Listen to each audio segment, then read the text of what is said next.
हम सब बहुत ही सिंपल लाइफस्टाइल जीते हैं। मैंने कभी भी कोई शराब सिगरेट को हाथ नहीं लगाया, फिर भी मुझे ऑटो इम्यून डिजीज हुई क्यों? चलो हो गई तो भी ये इतना पेनफुल एक्सपीरियंस है कि हम लोग इतनी दवाइयाँ ले रहे हैं, और कब जाके ये दवाई बंद होगी या फिर लाइफ टाइम चलती रहेगी। चलो एक और कॉम्प्रोमाइज कर लेते हैं, दवाई चलती भी रहे। दवाई चलते चलते तो कम से कम जो है बीमारी कंट्रोल में रहे। ये थोड़े दिन रिमिट करती है और फिर सिम्टम्स बढ़ जाते हैं, वापस आ जाती है, in spite of taking best of the possible treatment available right now in all pathies. इन सब सवालों का जवाब मेरे पास कुछ सालों पहले नहीं था, कुछ महीनों पहले भी नहीं था। But then I introspected on my failures. Clinic पे हम बहुत फेल हो रहे थे, specially in auto immune disease, cancers and many lifestyle diseases के। हम उनको दवाई तो दे रहे हैं बट उसको खत्म नहीं कर पा रहे बीमारी को, या फिर कंट्रोल भी नहीं कर पा रहे। तो इस पे मैंने काफी इंट्रोस्पेक्ट किया और उसका रिजल्ट निकला है ये Protsahan program. Protsahan program in depth medical research, और फिर उसको क्लिनिकल वेरीफाई किया गया हमारी क्लिनिक पे with my 15 years of my medical experience. And along with इसमें हमने बहुत ज़्यादा इनकॉर्पोरेट किया है हमारे वैदिक विजडम को, जो एज ओल्ड वैदिक विजडम हमारे पास सनातन धर्म से आता है। और इन तीनों का समन्वय ही ये प्रोत्साहन प्रोग्राम है। And that's the tagline, stop managing and start healing. हमारा पर्पस ये है कि हम किस तरह से आपको दवाइयाँ बंद करके भी बीमारियों से बचा सके या ठीक कर सके, और ताकि हम एक लिमिटेड सी जिंदगी ना जिए, डिपेंडेंट सी जिंदगी ना जिए।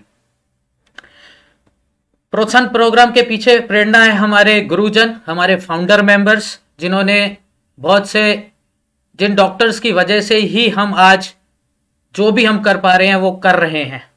इन्हीं की सीख हमें मिली है, तभी हम ये आज की डेट में ये सब कर पा रहे हैं। Number 1 is the founder of homeopathy, doctor Samuel Hahnemann. इन्होंने साफ ही कह दिया था कि अगर आप मेंटेनिंग कॉस्ट को हटाओगे नहीं, तब तक आप कितनी मर्जी दवाई दे दो, बीमारी को ठीक नहीं कर पाओगे। बट क्या अगर हमें मेंटेनिंग कॉस्ट का पता ही ना हो, या जिसको हम समझ रहे हो कि भाई है ये तो हमारी बहुत हेल्दी हैबिट्स हैं, हेल्दी डाइट है, हेल्दी एक्सरसाइज है, वो एक्चुअली ही हमारी मेंटेनिंग कॉस्ट बन रही हो, इसी पे आज हम डिस्कशन यहां करेंगे।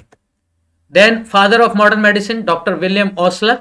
इनका मानना था कि फिजिशियन को दवाई दुई तो बाद में देनी चाहिए, सबसे पहले उसका एम होना चाहिए कि कैसे वो एजुकेट करे मासिस को कि बिना दवाई के एक जिंदगी डिजीज फ्री जी जा सके। महर्षि वाघभट्ट, इन्होंने आज से 1500 साल पहले ही बहुत कुछ लिख दिया था, और इन्होंने, इनके सूत्र आज भी फॉलो किए जा रहे हैं। इनको फादर ऑफ मॉडर्न आयुर्वेदा भी बोला जाता है, और इनका मानना था कि 85% बीमारियां हम लोग जो हैं बिना डॉक्टर के पास जाए ठीक कर सकते हैं। Before we begin, let me introduce myself. My name is Dr. Jayesh Sharma, a blessed father of two beautiful angels, a fighter pilot aspirant turned homeopathic physician with a medical experience, cumulative medical experience of more than 15 years, with more than 15,000 COVID patients treated exclusively with homeopathy under my belt. I am a practicing psychotherapist, an avid lifestyle enthusiast, an ultra marathoner who have completed world's highest marathons, including Silk Route Ultra, which is 122 kilometers, and Khardungla Challenge, which is 72 kilometers. An urban farming enthusiast, जो बहुत कोशिश करता है कि खुद के लिए और खुद के परिवार के लिए जितना भी हो सके खाना अपने आप उगा पाए। And then the founder of Protsahan program. इन सब के समन्वय से, इन सब की सीखों को लेके मैंने ये प्रोग्राम डिजाइन किया है। Before we begin, let's see कि इसमें ऑटो इम्यून डिजीजेस में कितनी बीमारियां हैं। There are more than 100 listed diseases in this. Common जो है वो है SLE, सीरम, जो एक सिस्टमिक डिजीज है, systemic lupus erythematosus, rheumatoid arthritis, psoriasis. ये सब बहुत ही कॉमन बीमारियां जो क्लिनिकली रोजमर्रा हमें प्रेजेंट करती है। पैम्फिगस हो गया। बट इनके अलावा अब लेटेस्ट रिसर्च ये बता रही है कि जिसको आप लाइफस्टाइल डिजीज मानते थे वो भी स्ट्रांगली इम्प्लीकेटेड है विद ऑटो इम्यूनिटी, जैसे कि हाइपोथायरॉयडिज्म। हम ग्रेव्स डिजीज, हाइपरथायरॉयड को तो मानते हैं, बट हाइपोथायरॉयडिज्म जिसमें एंटी टीपीओ एंटीबॉडीज पॉजिटिव आती है मोर देन 90% केसेस में। Then type 2 diabetes mellitus, type 1 diabetes को तो हम गिनते ही है, type 2 diabetes mellitus, then comes coronary artery disease and then stroke. पहले हम सोचते थे सिर्फ कोलेस्ट्रॉल, और कोलेस्ट्रॉल को कंट्रोल करने से हम coronary artery disease, heart attack या स्ट्रोक से बच जाएंगे। बट असली कहानी तो एंडोथीलियल इन्फ्लामेशन की आ रही है, यानी कि हमारी आर्टरीज के अंदर जो लाइनिंग है वो इन्फ्लेम्ड रहती है कई महीनों कई सालों तक, फिर उसमें क्लॉट फॉर्मेशन या उस तरह के तत्व पैदा होते हैं जो इन्फ्लामेटरी कंपाउंड्स के साथ क्लॉट बनता है, and then we go to disease. इसमें आप वेस्कुलाइटिस का भी नाम दे सकते हो, autoimmune vasculitis is a listed disease in this particular umbrella of autoimmune diseases. Autoimmune disease कभी भी एक दिन में नहीं पैदा होती, इसमें कई सालों कई महीनों की गलतियां एक्यूमुलेट होती हैं, कई सारी म्यूटेशंस होती हैं हमारे माइटोकॉन्ड्रिया में, और तब जाके हम एक जो है ऑटोइम्यून डिजीज के डायग्नोसिस पे पहुंचते हैं। और ज़्यादातर केसेस में आपने देखा होगा, जो हमारे पास आज पेशेंट्स भी हैं, हम बात करेंगे जब हम क्यूरी सेशन लेंगे, कि सबसे पहले कोई माइल्डर ऑटोइम्यून डिजीज आती है, फिर मेजर में कन्वर्ट होती है, और कई केसेस में तो दिखा गया 2, 3 या 4 ऑटोइम्यून डिजीज एक साथ आती है, जिसको हम कोरिलेट नहीं कर पाते टेम्पोरली, टाइम के साथ बढ़ती है। जैसे किसी को पहले थायराइड हुआ, उससे पहले वो ओबीस था, फिर उसको डायबिटीज आती है, एंड देन मल्टीपल स्क्लेरोसिस या आईटीपी या इस तरह की सीरियस बीमारी। तो हम एज ए डॉक्टर और हेल्थ केयर प्रोफेशनल, हम लोग हेल्थ केयर नहीं प्रोवाइड कर रहे, we are providing only sick care. बहुत सारे डॉक्टर फ्रेंड्स भी हमारे साथ यहाँ हैं, कुछ मेरे जूनियर्स भी हैं, कुछ सीनियर्स भी हैं। तो मैं यही बताना चाहूंगा कि हम लोगों को इस रेड जोन पे सिर्फ जब डायग्नोसिस होता है तब दवाई देने का नहीं सोचना चाहिए, हमें इस फंक्शनल इलनेस के जोन में, जहां हमारी मेजॉरिटी ऑफ पॉपुलेशन यानी 70% से ज्यादा पॉपुलेशन जी रही है, अगर हम इस फंक्शनल इलनेस यानी असली हेल्थ केयर पे फोकस करते हैं, तो हम लोगों को इस ग्रीन जोन की तरफ यानी हेल्थ की तरफ ढकेल सकते हैं, ताकि उनको हमारे पास आना ही ना पड़े, ना हमें उनको दवाइयां देनी पड़े। Before we proceed, let me first introduce about the structure of our webinar, कि हम इस वेबिनार में किस तरह से प्रोसीड करेंगे ताकि आप लोग हमारे साथ जुड़े रहें और इंपॉर्टेंट बातों पे ध्यान दें। सबसे पहले हम इंट्रोड्यूस करेंगे कि इम्यूनिटी कैसे कन्वर्ट हो जाती है ऑटो इम्यूनिटी में, उसके अलावा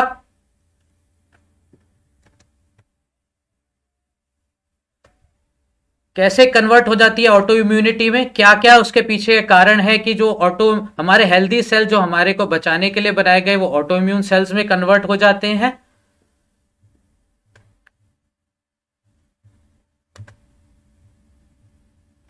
sorry for the interruption, people keep joining us late. Then the causes of auto immunity, जिसको आज तक आप समझ नहीं पाए शायद। Then there are typical controversies, जिसकी मैंने बात की थी। ये कॉन्ट्रोवर्सीज इतनी स्ट्रॉन्ग लॉबीज के अगेंस्ट होंगी, ये फैक्ट्स मैं अपनी पर्सनल रिसर्च में से आपको दूंगा, ये मेरा पर्सनल ओपिनियन है कि क्या क्या हम ऐसी कॉन्ट्रोवर्सीज को हेल्दी मान के रोज कर रहे हैं, लगातार कर रहे हैं, अपने बच्चों को एक्सपोज कर रहे हैं, जिससे वो ऑटोइम्यून डिजीज के खतरे में, कैंसर के खतरे की तरफ बढ़ते जा रहे हैं। इसके मेजर टॉपिक मैं आपको गाइडलाइन दे देता हूं। वैक्सीन के बारे में बात करेंगे, एंटीबायोटिक्स के बारे में बात करेंगे, और वीट के बारे में बात करेंगे, गेहूं। देन ऑटोइम्यून डिजीज के पीछे सेलुलर बेसिस क्या है, और एक और बात, ये सेलुलर बेसिस किसी भी मेडिकल स्कूल में नहीं पढ़ाया जा गया है, मुझे भी नहीं पढ़ाया गया था मेरे मेडिकल। ये 2 इंपॉर्टेंट ऑर्गन्स है जिनकी कोई डॉक्टर को बताता ही नहीं है, पढ़ाता ही नहीं है, तो वो आपको ठीक करने की कोशिश कैसे कर सकता है। ये है माइटोकॉन्ड्रिया, जिसको power house of the cell कहते हैं, एंड और गट माइक्रोबायोम, जिसको इंटेस्टिनल फ्लोरा कहते हैं। देन हम डिस्कस करेंगे प्रॉब्लम्स, तो हमने देख ली, इसके बाद हम डिस्कस करेंगे सॉल्यूशंस को, कि प्रोटोकॉल्स क्या फॉलो करनी है हमें, कैसे हमें अपने लाइफस्टाइल, डाइट और स्ट्रेस को मैनेज करना है, और क्या हमें फोकस करना है कि हम ऑटोइम्यून डिजीज को वापस ले जा सके, ठीक कर सके, रिवर्स कर सके, दवाइयों को छोड़ पाए। And then in the end me and doctor Garima, जो यहाँ की डेडिकेटेड न्यूट्रिशन है प्रोत्साहन प्रोग्राम के लिए, वो आपके सवालों का जवाब देंगे, आपकी क्वेरीज का आंसर देंगे, आपके फीडबैक्स लेंगे। इम्यूनिटी, इम्यून सिस्टम हमारे लिए एक एवोल्यूशनरी बून है, इसके बिना शायद हम लोग जी नहीं पाते एज ए ह्यूमन, और ये एक डबल एज वर्ड है। मतलब कि इम्यूनिटी हमें क्यों दी गई, हमें इम्यूनिटी दी गई ताकि हमें जितने भी रोग कीटाणु रोगाणु हमारे अंदर जाते हैं, उसके अगेंस्ट हमारी बॉडी इम्यूनिट सिस्टम लड़े और उसको न्यूट्रलाइज करते, यानी कि ये हमारी एक हमें बचाने वाली सेना है। बट ये सेना अपने ही राजा के अगेंस्ट क्यों काम करने लग जाती है? इसी को ऑटो इम्यून कहते हैं। क्या इसमें फॉल्ट्स आते हैं, क्या फॉल्ट्स आ जाते हैं कि ये अपने ही अगेंस्ट, अपने ही हेल्दी सेल्स और टिश्यूज के अगेंस्ट काम करती है, जिससे उनमें इन्फ्लामेशन, सूजन पैदा होती है, उनमें डैमेज होता है। लेट्स अंडरस्टैंड फर्स्ट की इम्यूनिटी के टाइप्स क्या है। There are two basic types, innate immunity and adaptive immunity. Innate immunity majorly myeloid series के सेल से आती है, यानी कि हमारे बोन मैरो में वो सेल्स, न्यूट्रोफिल्स हो गए, इओसिनोफिल्स हो गए, बेसोफिल, मास्टफिल एटसेट्रा। इनका मेन पर्पस रहता है फैगोसाइटोसिस, और ये स्पेसिफिक नहीं होती किसी पर्टिकुलर एंटीजन या एक माइक्रोब के लिए। And then the other part is adaptive immunity, जिसमें बी सेल्स, लिम्फोइड सीरीज के सेल्स आते हैं। बी सेल जो एक स्पेसिफिक एंटीबॉडीज बनाने के जिम्मेवार है, एंड टी सेल जो इन एंटीबॉडीज कवर्ड सेल्स को जाके खा जाता है, फैगोसाइट। और ये ओवरलैपिंग भी रहती है कभी कभी बहुत से जगहों पे, और इस पे अभी रिसर्च पूरी भी नहीं हो, अभी चल रही है आगे फर्दर, और हम बहुत कुछ इसके बारे में, इम्यूनिटी के बारे में सीख रहे हैं। तो दो बेसिक टाइप की इम्यूनिटी हमने समझ ली। इननेट इम्यूनिटी में सबसे पहले आता है बैरियर्स, जो हमारी बॉडी के बैरियर्स है, यानी हमारी स्किन हमें बाहर के रोगाणु से बचाती है, हमारी म्यूकस मेम्ब्रेन्स एलिमेंट्री का है। इस बैरियर मेम्ब्रेन्स को या बैरियर्स इम्यूनिटी को याद रखिएगा जब हम बात करेंगे गट माइक्रोबायोम की, इसकी बहुत इंपॉर्टेंस आएगी।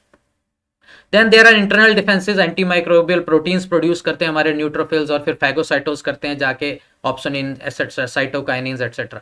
देन अडैप्टिव इम्यूनिटी, इसमें बी सेल्स एंटीबॉडीज बनाते हैं जो एक एंटीजन के अगेंस्ट काम करती है। स्पेसिफिक एंटीजन हमारी बॉडी में घुसता है, एक माइक्रोज मान लो, कोई भी कोविड वायरस कोई मान लो, उसके अगेंस्ट हमारी एंटीबॉडीज बनती है, और वो एंटीबॉडीज उसको न्यूट्रलाइज करती है। और साथ ही साथ T cells, CD4 CD8 plus sales होते हैं, ये जाके हमारे सारे जो ये रोगाणु हैं उनको खा जाते हैं, मार देते हैं। बट ये होमोस्टैसिस बिगड़ जाता है। क्यों बिगड़ता है? किसी वजह से, किन्हीं ट्रिगर्स की वजह से, जिनको हम आगे कॉजेस में अभी समझेंगे। कुछ ट्रिगर्स की वजह से हमारी इननेट इम्यूनिटी हाइपर एक्टिव हो जाती है, और फिर हाइपर एक्टिव होने की वजह से वो इन्फ्लामेटरी एजेंट्स हमारी बॉडी में छोड़ते हैं, जिनका नाम है cytokinins, interleukins, TNF alpha, tumour necrosis factor, interferon gamma etcetera etcetera. तो इनकी वजह से फिर ये स्टिमुलेट करती है हमारी अडैप्टिव इम्यूनिटी को। जो हमारे नॉर्मल टी सेल्स होते हैं, जो हमारे प्रोटेक्टिव टी सेल्स या रेगुलेटरी टी सेल्स है, ये कन्वर्ट हो जाते हैं जो है हार्मफुल टी सेल्स में, यानी ऑटो इम्यून टी सेल्स में, जिनको TH17 सेल्स भी कहा जाता है। ये एक फिगर बड़ा इजीली दर्शा रही है। एक इन्वायरमेंटल ट्रिगर आता है, APC में एंटर करता है, जो इननेट इम्यूनिटी का पार्ट है। इननेट इम्यूनिटी का पार्ट का मतलब है कि एंटीजन प्रेजेंटिंग सेल है। ये एंटीजन प्रेजेंटिंग सेल जो है, फिर ये सारे साइटोकाइनिन्स और ये सेक्रीट करता है। उसके बाद जो है साइटोकाइनिन्स वगैरह सेक्रीट होने से, हमारे इन्फ्लामेटरी कंपाउंड सेक्रीट होने से, हमारे फिर जो है इन्फ्लामेटरी सेल्स यानी टी सेल्स और बी सेल्स जो है कन्वर्ट हो जाते हैं ऑटो इम्यून सेल्स में, यानी खतरनाक सेल्स में। अब बात करते हैं कॉजेज की।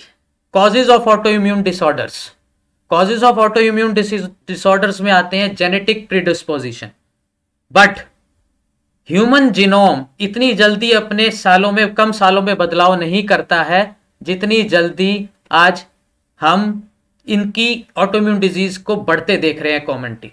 तो जेनेटिक प्रीडिस्पोजिशन यानी हमारे जीन्स में बीज होना जरूर है, लेकिन उन बीजों को लेके, उन बीजों से जो है जरूरी नहीं है कि जब तक उस बीज को हम खाद पानी नहीं देंगे तब तक वो ऑटोइम्यून डिजीज बन जाए।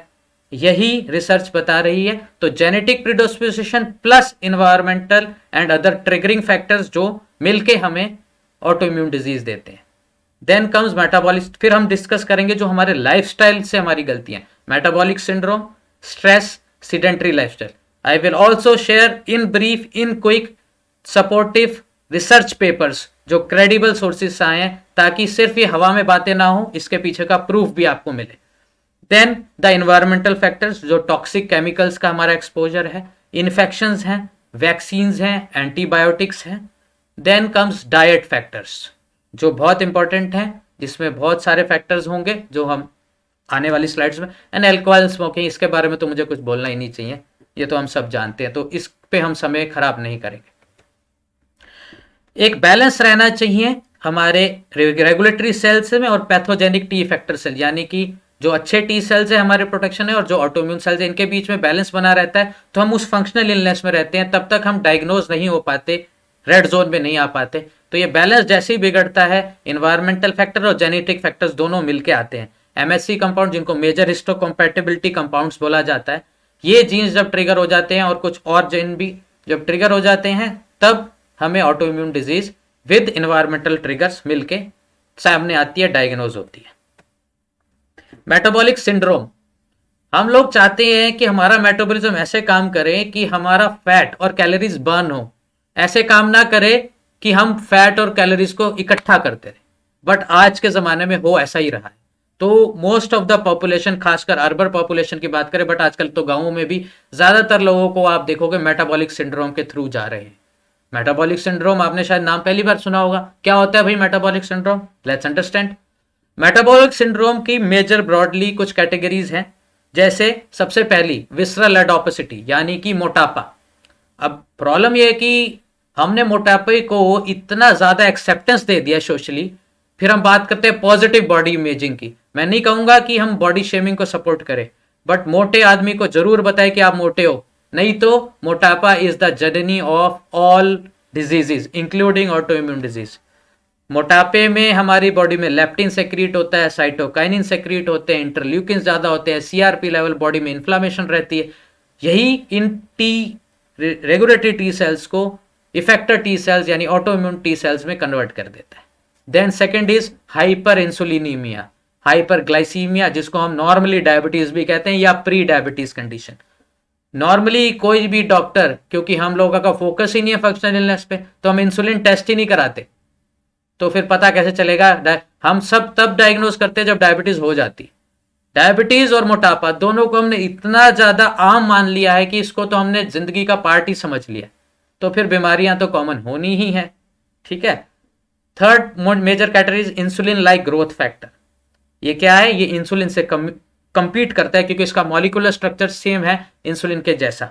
अब ये आता कहां से? ये आता है डेयरी प्रोडक्ट्स, दूध, दही, मक्खन, साथ में नॉन वेजिटेरियन एनिमल प्रोटीन से। अब आप बोलोगे दूध, दही, मक्खन तो हम रोज खा रहे हैं, तभी तो ऑटोइम्यून डिजीज भी रोज हो रही है। इस पे तो हम डिटेल चर्चा करने ही वाले हैं डाइट में। देन इन्फ्लामेशन, इन्फ्लामेशन के बारे में भी हम बहुत कम लोग टेस्ट कराते हैं। एक इसका सिंपल मार्कर होता है सीआरपी, जो आजकल कोविड के बाद तो बहुत आम भी हो गया, डॉक्टर्स का थोड़ा इसकी नॉलेज भी बढ़ गई।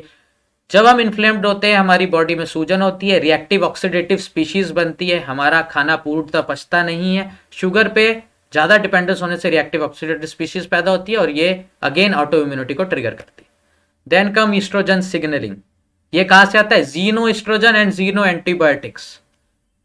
ये वैसे हम लोग बहुत डिटेल में चर्चा कर चुके हैं हमारे फीमेल वेलनेस वाले वेबिनार में, जिसका वीडियो यूट्यूब पे अपलोड है हमारे प्रोत्साहन चैनल पे, आप उसको देख सकते हैं। बट फिर भी मैं बता देता हूँ, common dairy products, all chemicals, specially beauty product जिसमें हेयर कलर्स भी आता है, and all cosmetics which you use, और जितने भी मीठा आप ज्यादा खा रहे हो, दीज ईस्ट्रोजन सिग्नलिंग करते हैं, जिससे female disorder, female cancer, auto immune diseases सब बढ़ती हैं।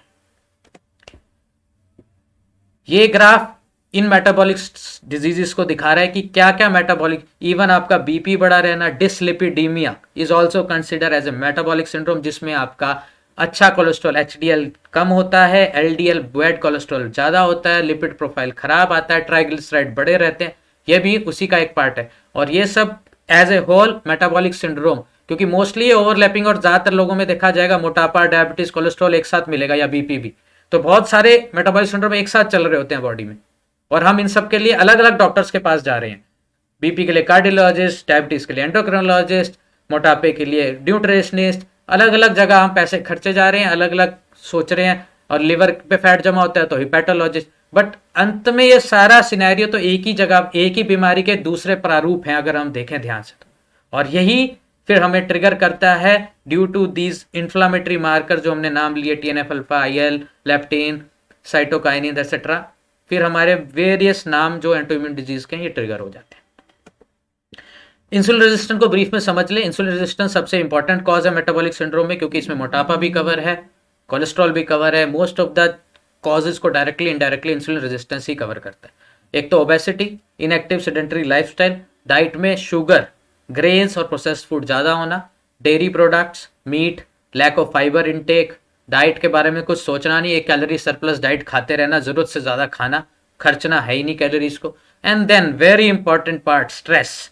स्ट्रेस स्टीरॉयड की तरह काम करता है, तो आप समझ लिए stress and cortisol are equivalent. तो ये भी हमारा बीपी, शुगर, मेटाबॉलिक सिंड्रोम बढ़ाता है।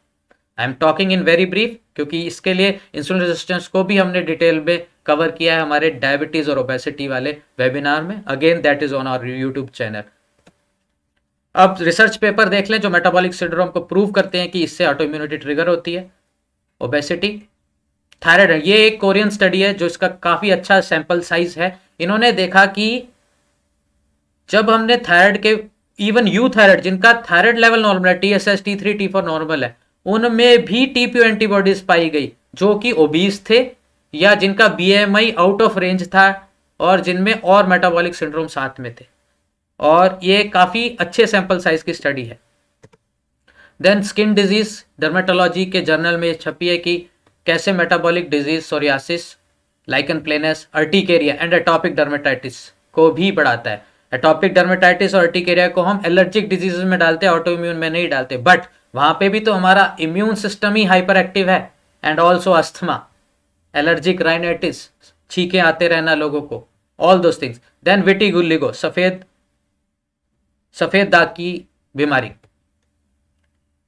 TNF, इंटरफेरॉन एक सेंट्रल कॉमन एक एजेंट है, इन्फ्लामेटरी मार्कर है जो मेटाबॉलिक सिंड्रोम में भी पाया जाता है और ऑटो इम्यून डिजीज में भी पाया जाता है, तकरीबन सभी प्रकार की।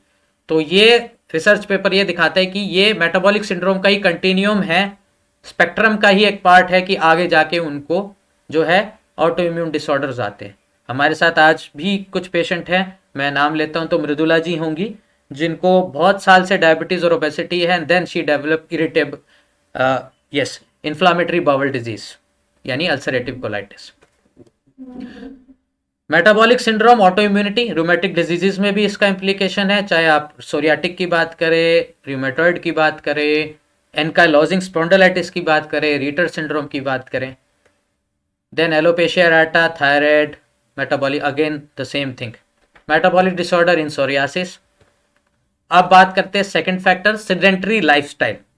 Sitting is the new smoking. जितनी खतरनाक आप स्मोकिंग को मानते हो उससे ज्यादा खतरनाक सिटिंग है, जो हम प्रोलॉन्ग्ड इस कुर्सी से चिपक के बैठे रहते हैं ना सारा दिन, मूवमेंट है ही नहीं हमारी body. And then I always say exercise is the king, nutrition is the queen, together we have a healthy and prosperous kingdom. अगर ये दोनों हमारे लाइफ में होगी तभी हमारा किंगडम हेल्दी रहेगा। इनमें से एक भी नहीं होगी तो आप समझ सकते हो बिना रानी के राजा क्या और बिना राजा के रानी क्या। ये रिसर्च पेपर प्रूव करते हैं कि जब हम फिजिकली एक्टिव लोगों को रेट्रोस्पेक्टिव स्टडी करते हैं तो देखते हैं कि उनकी एक तो उनमें डिजीजेस ऑटोइम्यून कम पाई जाती, दूसरा उनका multiple sclerosis, rheumatoid arthritis, psoriasis के सिम्टम्स भी फिजिकली एक्टिव लोगों में कम होते हैं, कम उनको एलिमेंट्स रहती है, उनको कम लिमिटेशंस मिलती हैं लाइफ में जितनी एक सेडेंटरी लाइफस्टाइल फॉलो करने वाले को होती है। तो समझिए एक्सरसाइज की कितनी इंपॉर्टेंस है ऑटो इम्यून डिजीज को कंट्रोल और कर्व करने में। Then comes very important factor, stress. चिंताश्च चिताश्च बिंदु मात्र विशिष्यते, चिंता दहती निर्जीवम, चिंता दहती जीवनम। यानी कि चिंता और चिता में सिर्फ बिंदु का अंतर है। चिता तो निर्जीव को जलाती है, बट चिंता तो रोज रोज रोज सजीव इंसान को भी जला रही है। और स्ट्रेस के ऊपर ऑटो इम्यूनिटी रिव्यूज में बहुत सारे फैक्टर्स, बहुत सारे रिसर्च पेपर स्टडी हुए हैं। आप देखेंगे 50% से ज़्यादा ऑटोइम्यून डिजीज में हमें कोई ट्रिगरिंग फैक्टर पता ही नहीं चलता, हम डिफाइन ही नहीं कर पाते। और 80% ऐसे लोगों में जब ऑटोइम्यून डिजीज को रेट्रोग्रेसिवली समझते हैं, आप पढ़ते हैं या उनसे हिस्ट्री लेते हैं, तो हमें दिखता है कि कोई ना कोई मेजर लाइफ इवेंट, कोई ना कोई अनयूजुअल स्ट्रेस उनको तब मिला था, वहीं से उनकी ऑटो इम्यूनिटी ट्रिगर हुई। अगेन ये स्वीडिश कोहॉर्ट स्टडी है, इसका भी सैंपल साइज बहुत लार्ज है। इन्होंने भी पाया कि 90% ऑटोइम्यून डिजीज में स्ट्रेस का स्ट्रॉन्ग इम्प्लीकेशन है। Then come environment. अब हम बात करेंगे इन्वायरमेंटल फैक्टर्स की। 6 बेस्ट डॉक्टर, सनशाइन, उसमें हम महीनों और हफ्तों तक जाते ही नहीं है। पानी हमारा पॉल्यूटेड है या फिर आरओ का डीमिनरलाइज्ड वाटर है जिसमें से हमने पोषक तत्व निकालती हैं। देन रेस्ट, हमारा स्ट्रेस हमें रेस्ट करने नहीं देता, स्लीप हमें अच्छी आती नहीं है। एयर हमारी पॉल्यूटेड है। एक्सरसाइज के फायदे जानते हुए भी हम इसको करते नहीं है रेगुलरली। डाइट हमारी वेस्टर्नाइज्ड है, केमिकल्स और प्रोसेस्ड फूड से भरी पड़ी है। तो 6 के 6 डॉक्टर्स तो हमारे पहले ही बीमार हैं, तो हमें क्या ठीक करेगी। फिर भी इतनी नकारात्मक मेरी सोच कभी भी नहीं होती, मेरा फोकस सॉल्यूशंस पे रहता है। Let's understand the part environmental plays in autoimmune disease और उसको हमने कैसे रोकना है, कैसे ठीक करना है। ये research paper is a combination of many different research paper, ये उन सब का एक कलेक्टिव अप्रोच है। इस रिसर्च पेपर में इन्वायरमेंटल ट्रिगर्स के ऊपर बात की गई है और उन्हें प्रूव किया गया। Undeniable chemistry and horrific timings, they love each other. Chemicals तो आते ही हैं, साथ साथ हमारे शरीर की कमियां भी रेडी होती हैं, बस ये एक मैच होता है और बीमारी ब्लास्ट करती है ठा। सी, सारा दिन सुबह से रात तक हम केमिकल से घिरे हैं। सुबह उठते ही हम लोग एक केमिकल अपने मुंह में डालते हैं जिसका नाम है पैंडी। जो लोग ये नहीं यूज करते वो टूथपेस्ट यूज करते हैं। रात को सोते वक्त फिर एक नींद की गोली, अगेन वो भी एक केमिकल है, वो नहीं यूज करते तो मॉस्किटो रिपेलेंट्स। और फिर सारा दिन हम केमिकल्स में ही ऊपर नीचे फुटबॉल की तरह खेलते रहते हैं। जैसे पैसे दे के हम अपने घर में एक जहर लेके आते हैं, hair colour, then various perfumes, cosmetics, other things, antiperspirant जो एल्यूमिनियम लेडेड है जो कि नॉन कार्सिनोजन है, and then there are innumerable list, go we can keep going on. ये करती क्या है, ये डीएनए डैमेज करती है, इन्फ्लामेटरी रिस्पॉन्स पैदा करती है, रिएक्टिव ऑक्सीडेटिव स्पीशीज पैदा करती है, हमारे रेगुलेटरी यानी हेल्दी टी सेल्स को कन्वर्ट करती है इफेक्टर टी सेल्स में जिसका नाम है TH17 TH सीरीज के सेल्स में। तो इस तरह से इसके पीछे का मैकेनिज्म है। अब ब्रीफ में हम समझेंगे कि केमिकल कैसे ऑटोइम्यून या हमारी इम्यूनिटी को ऑटो इम्यूनिटी में कन्वर्ट कर रहे हैं। जब केमिकल से हम एक्सपोज रहते हैं लगातार तो न्यू एंटोजेंस पैदा होते हैं, हमारे B cell, T cell, plasma cell सब ऑटो इम्यून रिस्पॉन्स में पैदा हो जाते हैं, कन्वर्ट कर जाते हैं। तो सेल्फ एंटीजन भी पैदा होता है, केमिकल के अगेंस्ट भी एंटीजन पैदा होता है, तो इससे हम ऑटो इम्यूनिटी में ट्रिगर हो जाते हैं। और कुछ केमिकल्स तो मिमिक करते हैं, यानी उनका मॉलिक्यूलर स्ट्रक्चर सेम है या सिमिलर है टू वेरियस माइक्रोब्स, तो फिर वो एंटीजन रिस्पॉन्स करते हैं। ये सीरीज होती है, जैसे केमिस्ट्री हमें केमिकली एक्सपोज रहते हैं तो पहले जेनेटिक ब्रेकडाउन, डीएनए ब्रेकडाउन होता है। जरूरी नहीं है कि डीएनए ही हो, माइटोकॉन्ड्रिया का भी एक डीएनए होता है जो एक सेल का इंपॉर्टेंट ऑर्गन है। फिर कंपाउंड्स बनते हैं हार्मफुल, उसमें ऑक्सीडेटिव, रिएक्टिव ऑक्सीडेटिव स्पीशीज या स्ट्रेक्टिव स्ट्रेस मिलता है सेल को। सेल प्रो इन्फ्लामेटरी केमिकल छोड़ता है, साइटोकाइनिन्स, इंटरल्यूकिन जो हमने पहली बात कर ली। फिर हमें इन्फ्लामेशन होती है, हमारे जॉइंट्स में, स्किन में डैमेज होता है, ऑटो इम्यून डिजीज बाहर आ जाती है, अपने सिम्टम प्रोड्यूस करती है। ये लिस्ट है, एक एग्जॉस्टिव लिस्ट नहीं कहूँगा, इसमें और बहुत कुछ ऐड हो सकता है। वेरियस ड्रग्स जिन्होंने हमने बात की, एंटासिड्स हो गए, एंटीबायोटिक्स हो गए जो हमारे गट माइक्रोबायोम को हार्मफुल पहुंचाते हैं। देन वेरियस बीपी की लोअरिंग दवाई होगी, स्पेशली टेलमिसार्टन जिसके में कार्सिनोजन भी मिला है। देन डायबिटीज़ कम करने वाली दवाइयाँ मेटफॉर्मिन एंड वीडाग्लिप्टिन में भी कुछ कार्सिनो, और ये WHO के ऑफिशियल पेज पे लिस्टेड हैं, मैं अकेला नहीं हूँ जो ये कह रहा हूँ।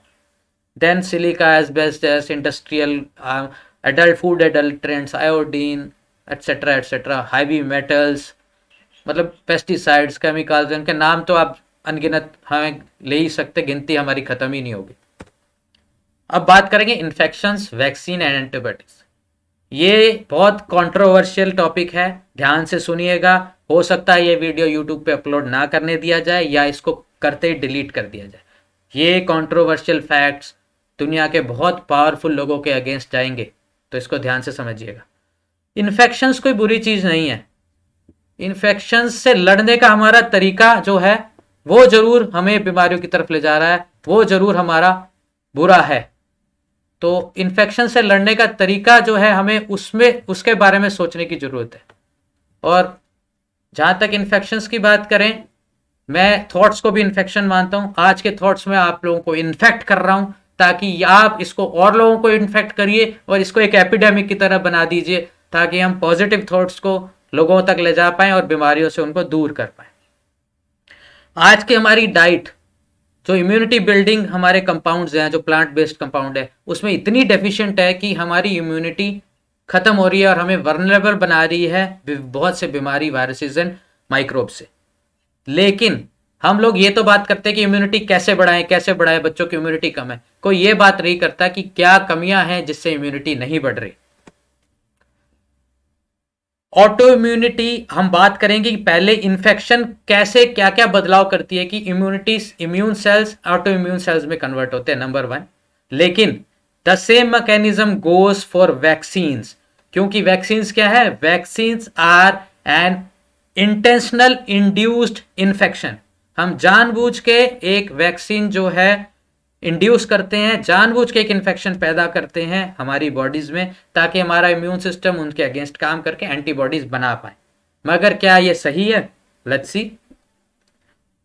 तो एक अकेली इन्फेक्शन कभी भी ऑटो इम्यून नहीं ट्रिगर करती। बचपन से ही एक्यूमुलेटिव इन्फेक्शंस, एक हाई बर्डन ऑफ इन्फेक्शंस हमें इम्यूनिटी देती है, जो क्रॉनिक इन्फेक्शन है, जैसे एप्स्टीन बार वायरस है, साइटोमेगालो वायरस है, रूबेला है, और फिर साथ में हमारे हेपेटाइटिस बी वायरस है, hepatitis C, and the list is longer which will share. और तकरीबन बहुत सी बीमारियों में कोई ना कोई एजेंट जरूर मिलता है, जैसे कि रूमेटिक फीवर में हेमोलिटिक स्ट्रेप्टोकोकस है। ऐसी एक बीमारी है फोकल सेगमेंटल ग्लोमेरुलोनेफ्राइटिस, जिसमें हमारी किडनी प्रोटीन्स लीक करने लगती है, जिसको ग्लोमेरुलोनेफ्राइटिस कहते हैं हम भाषा में। वो है पायोजीनस स्ट्रेप्टोकोकस के अगेंस्ट एंटीबॉडीज बनती है हमारी बॉडी में, जो कि एक कॉमन माइक्रोब है जो हमारी स्किन पे पड़ा रहता है। Then there are haemophilus, cytomegalia, gonorrhoea, बहुत सारे, rubella, toxoplasma, many infections are there. Type 1 diabetes mellitus, हम सोचते हैं ना ये कहाँ से, हमें पता ही नहीं चलता है। बच्चे को क्या समझाए कि कैसे इसके पैंक्रियास के cell, beta islet cell dead हो गए। इसमें very strong implication of many viral infections, specially mumps. और इसके पीछे अगर आप पबमेड को रिसर्च करेंगे, जो कि सबसे क्रेडिबल सोर्स मानी जाती है रिसर्च पेपर्स के लिए, 1400 से भी ज़्यादा मैन्युस्क्रिप्ट्स अवेलेबल हैं। तो सोच सकते हैं कितना कॉमनली इन्फेक्शंस हमें ऑटो इम्यूनिटी दे सकती है। बट ऐसा क्यों हो रहा है? क्योंकि हमारा इन्फेक्शन से लड़ने का जो मैकेनिज्म है उसमें फॉल्ट है, क्योंकि हमारी लाइफस्टाइल और डाइट में फॉल्ट है। हम इम्यून सिस्टम को वो प्रोडक्ट्स नहीं दे रहे, वो न्यूट्रिशन नहीं दे रहे जिससे वो इफेक्टिवली इन माइक्रोब्स, वायरसेस को खत्म करे और एक बेहतर इम्यून सेल्स बनाए, रादर देन एक ऑटो इम्यून बीमार सेल्स के अगेंस्ट। ये कुछ मैकेनिज्म है जो मैं ब्रीफ में शेयर करूंगा, कैसे बैक्टीरिया या वायरसेस क्या करते हैं। ये आते हैं हमारे एंटीजन प्रेजेंटिंग सेल या न्यूट्रोफिल्स में, या इनेट इम्यूनिटी में जाते हैं, फिर ये एंटीजन प्रोड्यूस, ये मॉलिक्यूलर मिमिक्री, यानी जो बैक्टीरिया का स्ट्रक्चर है और जो हमारा टी सेल्स एंटीजन का स्ट्रक्चर है, जो टी सेल्स को स्टिमुलेट करते हैं, ये मिल जाते हैं। तो टी सेल को डिफ्रेंशिएट नहीं कर पाता, तो बैक्टीरिया के अगेंस्ट भी और खुद के अगेंस्ट भी जो है एंटीबॉडी बना देता है, तो हमारे टिश्यूज में डैमेज होता है।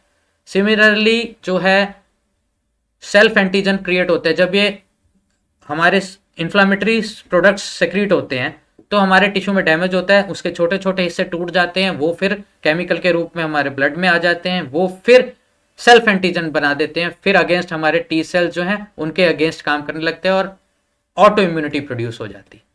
देन बाई स्टैंडर्ड एक्टिवेशन, इससे हमारी ऑटो इम्यूनिटी फैलती है to different types of tissues, यानी जो सिस्टमिक डिजीज की हम बात करते हैं, जैसे SLE है, सार्कोइडोसिस है, एटसेट्रा, ये कैसे अलग अलग टिश्यूज के अगेंस्ट हमारी ऑटो इम्यूनिटी काम कर रही है, ये वो एक्सप्लेन करता है। अगेन जो है हमारे टिश्यू से ही हमें ऐसे एंटीजन सेल्फ एंटीजन पैदा हो जाते हैं जिनसे हमारे अलग अलग टिश्यूज के सेल्स के अगेंस्ट टी सेल काम करने लगते हैं। बाय स्टैंडर्ड एक्टिवेशन इसका नाम देते हैं। देन यही कुछ सुपर एंटीजन भी बनाते हैं, अगेन वही इन्फ्लामेटरी प्रोडक्ट। ये सुपर एंटीजन और फास्ट तरीके से हमारे डैमेज करते हैं हमारे खुद के सेल्स को, खुद के टिश्यूज को। बीटा सेल्स जो है हमारे, जो एंटीबॉडीज बनाते हैं, वो भी क्रॉनिक इन्फेक्शंस जो हमने बात की, EBV, CMV, toxoplasma, other viruses, even tuberculosis, इसके अगेंस्ट एंटीबॉडीज बनाते हैं। और कुछ एंटीबॉडीज में मॉलिक्यूलर मिमिक्री की वजह से ऑटो इम्यून बन जाती हैं, जो हमारी बॉडी के सेल्स के अगेंस्ट काम करने लगती है। ये एक लिस्ट है जो सभी माइक्रोब्स को दर्शाती है कि थायराइड में आप देखेंगे मोस्टली ग्लैंडुलर डिजीजेस हैं, हेपेटाइटिस सी, लिवर भी एक ग्लैंड है, mumps, rubella, Epstein Barr virus, ये सब ग्लैंड्स को इफेक्ट करने वाली, तो थायराइड को भी करती हैं। ऐसे ही बहुत सारे बैक्टीरियल एजेंट्स हैं जो रूमेटॉइड आर्थराइटिस में इम्प्लीकेट है, और बहुत सारे वायरसेस हैं जो इन जनरल सिस्टमिक डिजीज में इंक्लूडेड हैं। उसमें हर्पिस सिम्प्लेक्स, साल्मोनेला जिसको हम नॉर्मली टाइफाइड कहते हैं, and other viruses are there. अब बात करते हैं वैक्सीन, क्योंकि वैक्सीन और इन्फेक्शन दोनों के अगेंस्ट बॉडी की इम्यूनिटी एक ही तरीके से काम करती है। और वैक्सीन, मेरा मानना है कि डिजाइन की गई है कि हमारे बच्चे सारी जिंदगी के लिए इस फार्मा लॉबी के गुलाम हो जाए, इसके लाइफ लॉन्ग कस्टमर बन जाए। एज ए डॉक्टर मैं ये स्टेटमेंट दे रहा हूं, और ये बहुत बड़ी स्टेटमेंट है, और ये सुनने के बाद बहुत से डॉक्टर, बहुत से साइंटिस्ट, बहुत से लोग मेरे अगेंस्ट भी हो जाएंगे, बट मेरा फर्ज है, मेरी मॉरल ड्यूटी समझता हूं मैं कि मैं अपनी रिसर्च, जो मैं 15 साल से रिसर्च कर रहा हूं, जिस पे मैं अपने बच्चों के लिए डिसीजन मेक करता हूं, वो आपके सामने रखूं। यहां मैं एक डिस्क्लेमर देना जा रहा हूं, both of my daughters are completely unvaccinated except a BCG जो उनको लेबर रूम में लगा दिया गया था। उसके अलावा मैंने उनको कोई वैक्सीन नहीं दी। One daughter is 6 years old now and the second is 4 months old। तो मैं आपके सामने फैक्ट्स रखूंगा, अपनी डिसीजन लॉजिकली सोच के आप खुद बना सकते हैं, ठीक है जी। और ये facts proven medical research paper से हैं। दूसरी बात, 15 साल से मैं इस बारे में, इस टॉपिक पे रिसर्च करूँ, शायद और भी पहले से, क्योंकि कॉलेज में भी हमें इंट्रोड्यूस किया गया था, क्योंकि होम्योपैथी वैक्सीन्स को एक बीमारी मानती है। इसमें एक बीमारी लिस्टेड है, वैक्सीनोसिस हम लोग बोलते हैं, होम्योपैथ्स यहाँ पे जानते होंगे। इतनी रिसर्च मैंने बहुत से वीडियोस देखे, बहुत से रिसर्च पेपर पढ़े, लेकिन आज की डेट में वो नेट पे अवेलेबल नहीं है, क्योंकि इतने पावरफुल लोग हैं कि ये ऐसे लोगों को हायर कर लेते हैं कि वो उनके सपोर्ट में बात करते हैं, और हम लोगों को जो आपके सामने फैक्ट डाल रहे हैं, हमें बोल देंगे कि ये कॉन्स्पिरेसी थ्योरिस्ट हैं, ठीक है जी, या बोल देंगे एंटी वैक्सर्स हैं। खैर, मैं फैक्ट्स आपके सामने रख रहा हूँ, मर्जी आपकी है, डिसीजन आपका है। बीमारी, ऑटो इम्यूनिटी से लड़ना हम लोगों को एक साथ है। कुछ पहले मैं कोट्स कर दूं, महात्मा गांधी, दो I am not very great fan of his policies, but इन्होंने वैक्सीन के बारे में बहुत पहले ही कह दिया था कि कोई भी कॉन्शियस आदमी वैक्सीन नहीं लेगा। जॉर्ज बर्नार्ड शॉ ने बहुत पहले बोल दिया कि वैक्सीन हमारे लिए कितनी डेंजरस है, ये एक ह्यूमन रेस पे एक बम्बार्डमेंट है, एक जो है गलत तरीका है जिस पे उसको कर रहे हैं। And then there are many vaccine scientist जिन्होंने बोला था कि जो ये बोल रहे हैं ना कि वैक्सीन सेफ हैं और इफेक्टिव है, इससे बड़ा झूठ कोई नहीं है। और जितना ये हम गवर्नमेंट या पब्लिक अथॉरिटीज़ के हाथ में दे देंगे, उतना ही ज़्यादा ये खतरनाक बनती जाएगी। आज की डेट में आप देखिए, आपके पेडियाट्रिशियन आपके बच्चे के लिए 60 से ज़्यादा वैक्सीन की लिस्ट लेके सामने आ जाते हैं कि नहीं। चलिए लेट्स अंडरस्टैंड। जितने दुनिया के सबसे अमीर लोग हैं, स्पेशली मैं बात करूंगा बिल गेट्स की, रॉकफेलर फाउंडेशन की, हेनरी फोर्ड की, JP Morgan, Warren Buffett, Procter and Gamble, बहुत सारे बड़े बड़े नाम हैं, और मोस्टली ये US और यूरोपियन बेस्ड लोग हैं। इन सब ने बहुत ज़्यादा अपनी पूंजी यूजेनिक्स में लगाई है। यूजेनिक्स का मतलब पॉपुलेशन कंट्रोल नहीं है, पॉपुलेशन कंट्रोल का तो मैं भी सपोर्टर हूँ, चलो, लेकिन वो सबके लिए इक्वली एम्प्लॉय होनी चाहिए। लेकिन यूजेनिक्स का मतलब है, मतलब ये लोग ये मानते हैं, स्पेशली बिल गेट्स की बात करें, क्योंकि उनके फादर से उनको ये सीख मिली। उनके फादर जो है पॉपुलेशन कंट्रोल डिपार्टमेंट के हेड थे US में। बहुत से वीडियो इंटरव्यू में इन्होंने कहा भी है, गलती से इनके मुंह से निकला भी है, बट आज वो वीडियोस अवेलेबल नहीं है। यूजेनिक्स का मतलब है क्लीनिंग ऑफ ह्यूमन रेस। ये लोग मानते हैं कि ह्यूमन वर्ल्ड की रिसोर्सेज पे सिर्फ कुछ वेस्टर्न कंट्रीज या डेवलप्ड कंट्रीज के लोगों का हक बनता है। African countries, poor countries, Asian countries, Indians, इनका कोई हक नहीं बनता कि ये जो है वर्ल्ड की रिसोर्सेज को यूज करें और जिंदा रहें। तो ये इनके माइंड में सोच है, और यही इनके पीछे की सोच है जो वैक्सीन की डेवलपमेंट में लगती है। अब एक बात और सोचिए आप, वैक्सीन का चैंपियन कौन बन के फिर रहा है, जिसका कोई साइंटिफिक बैकग्राउंड नहीं है वैक्सीन या मेडिकल रिसर्च, जो खुद नोन है कि कैसे वो कंप्यूटर के फील्ड को मोनोपोलाइज करते हैं, कैसे वो छोटी छोटी कंपनीज को खरीद लेते हैं, कैसे वो जबरदस्ती अपनी विंडोज को आपको बेचते हैं, जबरदस्ती माइक्रोसॉफ्ट विंडोज आपको अपग्रेड करनी पड़ती है, खरीदनी पड़ती है।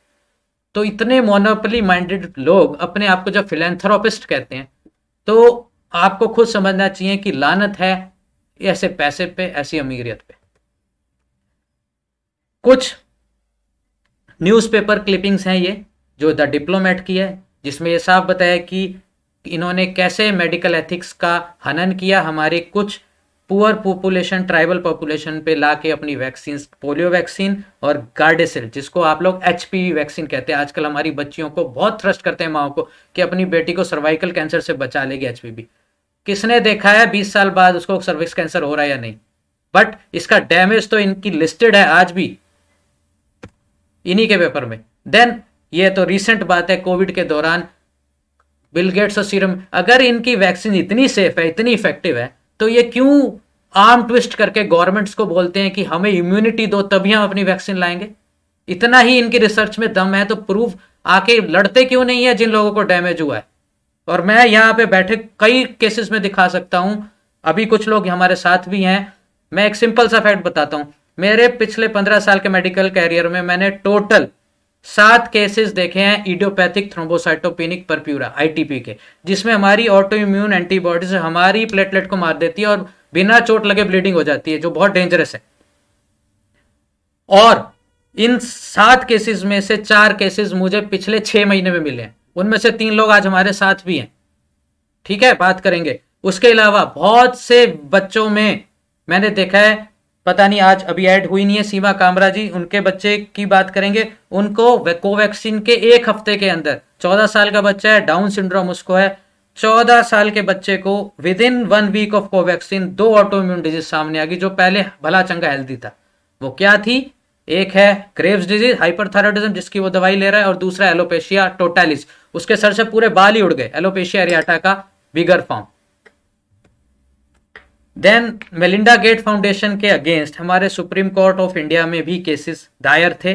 कोसी नदी के किनारे इन्होंने अपनी वैक्सीन सप्लाई की थी पोलियो, जिसके बाद अराउंड 46,000 बच्चे पोलियोग्रस्त हो गए थे, बीमार पड़ गए थे। लेकिन इस रिसर्च को, इस लॉ वाली फैक्ट को मैं नहीं ढूंढ पाया, अब ये मैंने पहले पढ़ी थी। तो किस तरह से ये इसको रिमूव कर देते हैं ये भी आप ध्यान रखिए, इसी तरह से शायद ये वीडियो भी रिमूव हो जाएगा। देन तेलंगाना में 16,000 बच्चियों पे ही इन्होंने गार्डेसिल टेस्ट की या लगाई, आप बोल दो, ये फ्री बोलते हैं, हम फ्री वैक्सीन दे के आ रहे हैं, एक तरह से वो टेस्टिंग होती है, और बहुत सी बच्चियां उसमें बीमार पड़ गई। सेम चीज हुई कोलंबिया में भी। ये इकोनॉमिक टाइम्स ब्यूरो का जो है न्यूज़पेपर क्लिपिंग है। तो आप समझ सकते हैं कैसे ये अमीर लोग हमें, हमारे बच्चों को बीमार करने के पीछे जो है, हमें लाइफ लॉन्ग अपना जो है कस्टमर बनाने के पीछे लगे हुए हैं। ये इनका सेल्फ प्रोक्लेम्ड है, इन्होंने खुद माना है, कई इंटरव्यूज में बोला है बिल गेट्स ने कि gene editing can help humanity. इस बात को याद रखिएगा, इस लाइन को याद रखिए जब हम व्हीट के बारे में बात करेंगे, गेहूं के बारे में बात करेंगे। बिल गेट्स कहते हैं कि अगर हम जीन एडिटिंग कर देंगे, genetically modified food and meat लेके आ जाएंगे, तो हमें जो है भूख से हम लड़ पाएंगे, स्टारवेशन से लड़ पाएंगे, बीमारियों से लड़ पाएंगे। देखते हैं ये फैक्ट सही है या नहीं। कुछ इस तरह से हमारी गाय दिखेगी जिसकी शक्ल तो कुत्ते जैसी होगी, शरीर हिरण जैसा होगा, पता नहीं क्या ही बन रहा है वो, और किस तरह का दूध फिर वो हमें देंगी, और किस तरह का वो डीएनए डैमेज हमारे अंदर करेंगे। अब बात करते हैं वैक्सीन्स की पे हम बात कर रहे हैं, तो वैक्सीन्स के टाइप क्या क्या है? ये कुछ टाइप्स आपके सामने हैं। Inactivated, live attenuated, messenger RNA, toxoid, जहां पे हम वैक्सीन वायरस के टॉक्सिक मटेरियल, वायरल वेक्टर्स, इन सभी वैक्सीन्स को अगर आप ध्यान से समझे तो इनमें क्या यूज हो रहा है, वही इन्फेक्टिव एजेंट्स हैं जो हमें ऑटो इम्यूनिटी दे रहे थे, और उन्हीं के प्रारूप, यानी उन्हीं के कहते हैं कि भाई इनको हमने डीनेचर कर दिया, इनको हमने वीक करके आपकी बॉडी में इंट्रोड्यूस कर दिया। लेकिन हमारा इम्यून सिस्टम तो रिएक्ट करेगा ना इनके अगेंस्ट, कुछ ना कुछ एंटीजन तो बनाएगा, और वहां पे जरा सी फाइन ट्यूनिंग में गड़बड़ होती है तो वो भूल जाता है कि ये सेल हमारा है, और ऑटो इम्यूनिटी आपके सामने। और आप देख भी रहे होंगे कोविड वैक्सीन से पिछले 2 साल 3 साल में कितने लोगों की ऑटो इम्यून डिजीज का खतरा बढ़ गया, कितने नंबर इंक्रीज हो गए हैं। प्लस मैं तो अपनी क्लिनिक पे रोज ही देख रहा हूं, प्लस जो लोग पहले रिमिशन में थे, जिनको कई सालों से डिजीज है लेकिन वो रिमिशन में थे, उनके सिम्टम दबे हुए थे, वो कैसे एकदम से बढ़ गए, उनकी फ्रीक्वेंसी दोबारा बढ़ गई, एक्सैजरबेट, एक्यूट एक्सैजरबेशन उनको आ गया। ये यूएस ऑफिशियल गवर्नमेंट का पेज है, मैं वहां से आपके लिए इन्फॉर्मेशन ला रहा हूँ, हवा में बात नहीं कर रहा हूँ। PubMed, national institute, national library of medicine की बात है। इसमें हम बात करते हैं कि भाई फ्लू वैक्सीन जो कितनी ज्यादा रेकमेंड कर रहे हैं आपके बच्चों को आजकल, कि भाई साल में 2 बार फ्लू वैक्सीन तो लगा ही लगाओ, नहीं तो जुकाम से बचा नहीं सकते आप। ठीक है, चलो जी। पहले तो जुकाम कोई खतरनाक बीमारी नहीं है, सबसे पहले तो उसको बचाना ही क्यों। दूसरी बात, चलो फिर भी बचाना है तो चलो समझे तो सही कि इसके अंदर है क्या, वैक्सीन की केमिकल इंग्रेडिएंट है क्या। फ्लू वैक्सीन में होता है फॉर्मेल्डिहाइड, जो कि एक नॉन कार्सिनोजन है, इसके बारे में तो हम सब जानते ही हैं। और ये मशरूम इंडस्ट्री में भी बहुत यूज होता है एज ए, इससे हम मशरूम सबस्ट्रेट को जो है स्टेरलाइज करते हैं। दूसरा, थाइमोसरल। थाइमोसरल क्या है भाई? Thimerosal is a organomercury compound. जानते हैं ना पारा कितना खतरनाक है हमारे लिए, तो अभी आपकी पारा आपकी वैक्सीन में है, जो वैक्सीन सीधी आपके खून में जाएगी बच्चे के, सोच लो। देन एल्यूमिनियम सॉल्ट्स, क्यों? एल्यूमिनियम नॉन कार्सिनोजन है, जानते हैं डीएनए डैमेज करता है। परफ्यूम्स और एंटीपर्स्पिरेंट पे बहुत रिसर्च हम कर चुके हैं। Then comes gelatin and then antibiotics, gentamicin, neomycin, जिसकी हमें कोई जरूरत नहीं है बिना बात के एंटीबायोटिक अंदर। अब ये तो कहते हैं भाई इनका मात्रा बहुत कम है इसलिए इनका कोई नुकसान नहीं है। अब खुद सोच लीजिए, मैं आपके खुद के विजडम पे छोड़ता हूं। चलो मात्रा कम भी है तो एक तो हमारी बॉडी में बायोमैग्निफिकेशन होता है, हमारी बॉडी जो है इन केमिकल्स को बढ़ा देती है। दूसरा, हमारे फैट सेल्स इन सबको स्टोर करके रखते हैं। तीसरा, इनकी हाफ लाइफ, केमिस्ट्री का वर्ड है हाफ लाइफ, बहुत लंबी है, यानी ये बॉडी में एक्यूमुलेट होते रहते, खत्म नहीं होते। तो हर 6 महीने वैक्सीन लगाते रहोगे तो कभी ना कभी तो मात्रा पार कर जाएगी कि नहीं, खुद सोचिए। देन कम्स ये द इकोनॉमिस्ट और यूनिसेफ वर्ल्ड एचओ की कुछ ग्राफ्स हैं आपके सामने कि भाई कौन से देश में लोग मानते हैं कि वैक्सीन सेफ है। तो अब देख लो, यूनाइटेड स्टेट, जर्मनी और ब्रिटेन में तो 20% से भी 10% लोग मानते हैं सिर्फ। और कितने लोगों ने मीजल्स की क्रूशल जैब लिया ही नहीं है? मेरी बेटी भी उनमें से एक है। खैर, इधर ये स्टडी यूरोपियन कंट्रीज और टॉप 10 जो हाई इनकम कंट्रीज उनकी बात हो रही है, तो देखिए सबसे आगे यूएस है। सारी दुनिया को वैक्सीन बेचनी है इन्होंने और खुद लगा नहीं रहे। अब हम लोगों को तो ये एंटी वैक्सर्स बोलेंगे ही, कॉन्स्पिरेसी थ्योरिस्ट भी बोलेंगे, वीडियो जो डिलीट करने का बहाना चाहिए। चलिए, असल में फैक्ट क्या है ये मैं क्लिनिक पे भी ऑब्जर्व करता हूँ, आप सबने भी एज ए डॉक्टर या एज ए अपने समाज में देखा होगा। जब ये इन्फेक्टिव डिजीज यानी chicken pox, measles, mumps etcetera जब छोटी उम्र में होती है ना तो बहुत जल्दी ठीक हो जाती है, पता ही नहीं चलता कब आई और कब चलेगी। 3 से 5 दिन का इनका कोर्स होता है, सेल्फ लिमिटिंग, खत्म हो जाती है। बट जब यह बीमारी एडल्ट्स में होती है तो बहुत ज्यादा सिवियर होती है, बहुत ज्यादा कॉम्प्लिकेशंस के साथ होती है और बहुत ज्यादा कष्ट देती है। फिर भी हम वैक्सीन बच्चों को लगाते हैं जिनका प्रोटेक्शन पीरियड कुछ सालों तक रहता है, और फिर चिकन पॉक्स आता है जब हमारे बोर्ड के एग्जाम आते हैं। देखा होगा आपने 10वीं 12वीं के बच्चों को। तो हम चाहते हैं कि लोग हम बच्चे को ज्यादा सफर कराएं इन्हीं बीमारियों से। बीमारियां तो ये होनी है। चिकन पॉक्स वायरस वैक्सीन आप लगाते हो फिर भी होता है, मीजल्स लगाते हो फिर भी होता है, थोड़ी बड़ी उम्र में होता है। तो क्यों ज्यादा कष्ट देना चाहते हैं अपने बच्चों को आप? ठीक है ना। अब इसी फैक्ट को प्रूव करने के लिए, क्योंकि कोविड में देखा गया कि बच्चों पे बहुत कम असर हो रहा है, तो इन्होंने और रिसर्च की। फिर अब ये रिसर्च के पेपर आपके सामने पब्लिश्ड है। ये देखिए इसमें क्या किया इन्होंने, बहुत बड़ा डाटाबेस लिया, 142 अलग अलग इंफॉर्मेशन सोर्सेज और अलग अलग बीमारियों का डाटा लिया। उसमें 19 वायरल, 13 बैक्टीरियल बीमारियां जो कॉमनली बच्चों को ग्रस्त करती है। इन्होंने देखा school going children are least severely affected, फिर भी हमें वैक्सीन देनी है। डिसीजन आपके ऊपर है। सेम थिंग जॉन हॉपकिंस का पेज है, ये बहुत ही क्रेडिबल एक क्लिनिकल पेज है। ये कहते हैं कि चिकन पॉक्स लेस सिवियर होता है बच्चों में देन एडल्ट्स। देन ये इंडियन जर्नल ऑफ पेडियाट्रिक्स में पब्लिश्ड पेज है कि भाई कोविड के इफेक्ट हमारे बच्चों में बहुत कम हुए, वो बहुत जल्दी ठीक हुए, उन्हें कॉम्प्लिकेशंस भी कम मिली। ब्रिटिश मेडिकल जर्नल सेम बात बोल रही है कि कोविड का इफेक्ट कम हुआ बच्चों पे। क्यों हुआ ये अभी रिसर्च हम कर रहे हैं। आज से 80 साल पहले, 100 साल पहले यूरोपियन कंट्रीज में, यूएस कंट्रीज में मीजल पार्टीज या पॉक्स पार्टीज हुआ करती थी। यानी अगर एक बच्चे को पॉक्स होता था ना तो आसपास उसके फ्रेंड्स उनको बोलती थी, मदर्स, की चलो हम अपना बच्चा ले जाते ताकि छोटी उम्र में ये बीमारी होकर लेस सिवियर होकर निकल जाए।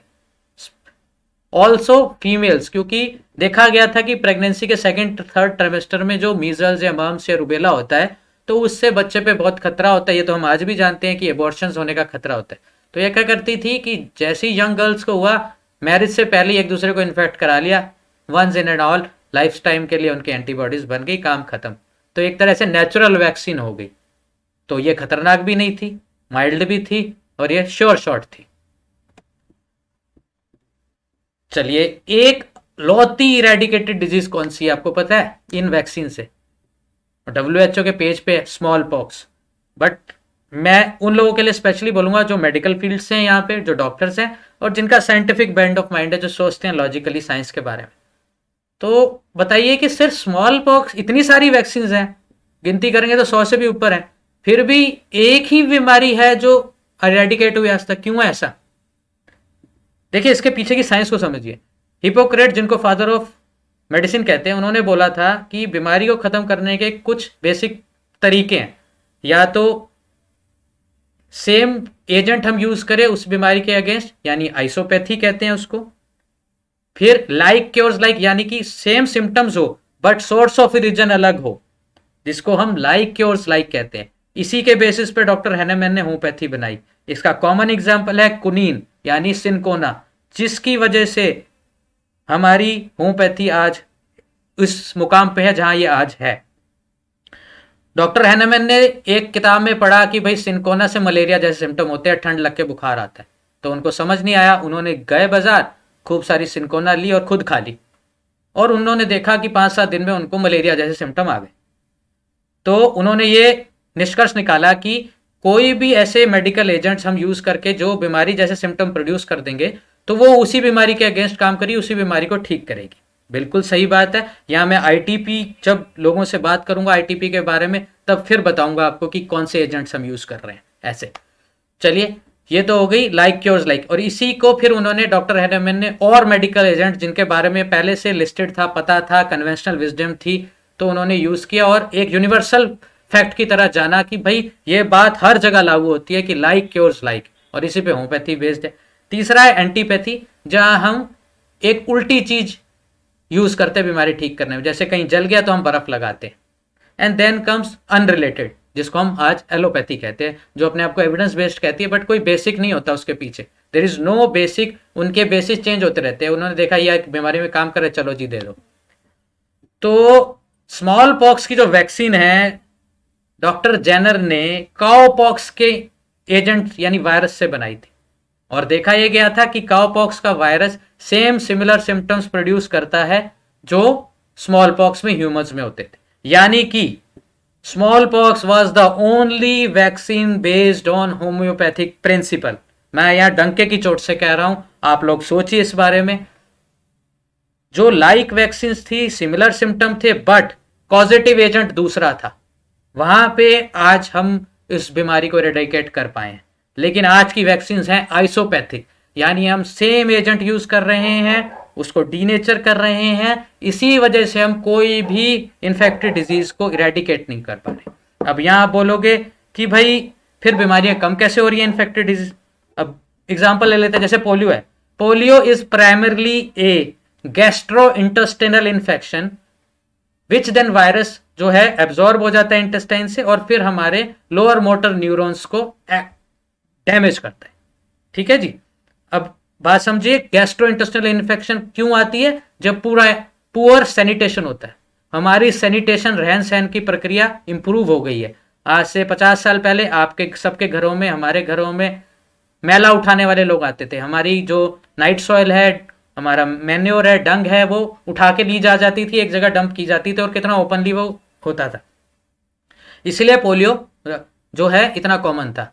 चलिए, फिर भी हमने पोलियो वैक्सीन दे दी। अब पोलियो वैक्सीन के बाद कई एक्सपर्ट्स का ये मानना है, मेरा भी, कि पोलियो तो जैसे से कम हो रहा है, लेकिन एक ऑटो इम्यून डिजीज जो बिल्कुल पोलियो जैसी है, यानी गुलियन बारे सिंड्रोम, जिसको आप अगर उसकी पैथोफिजियोलॉजी समझेंगे तो समझेंगे कि ये एक तरह का सेंट्रल नर्वस सिस्टम का पोलियो है, जो आपको पैरालाइज कर देता है। वो उसकी संख्या बढ़ती जा रही। सोचने पे मैं आपको मजबूर कर रहा हूं, थॉट्स आपके हैं, लॉजिक आप लगाइए, डिसीजन आप लीजिए।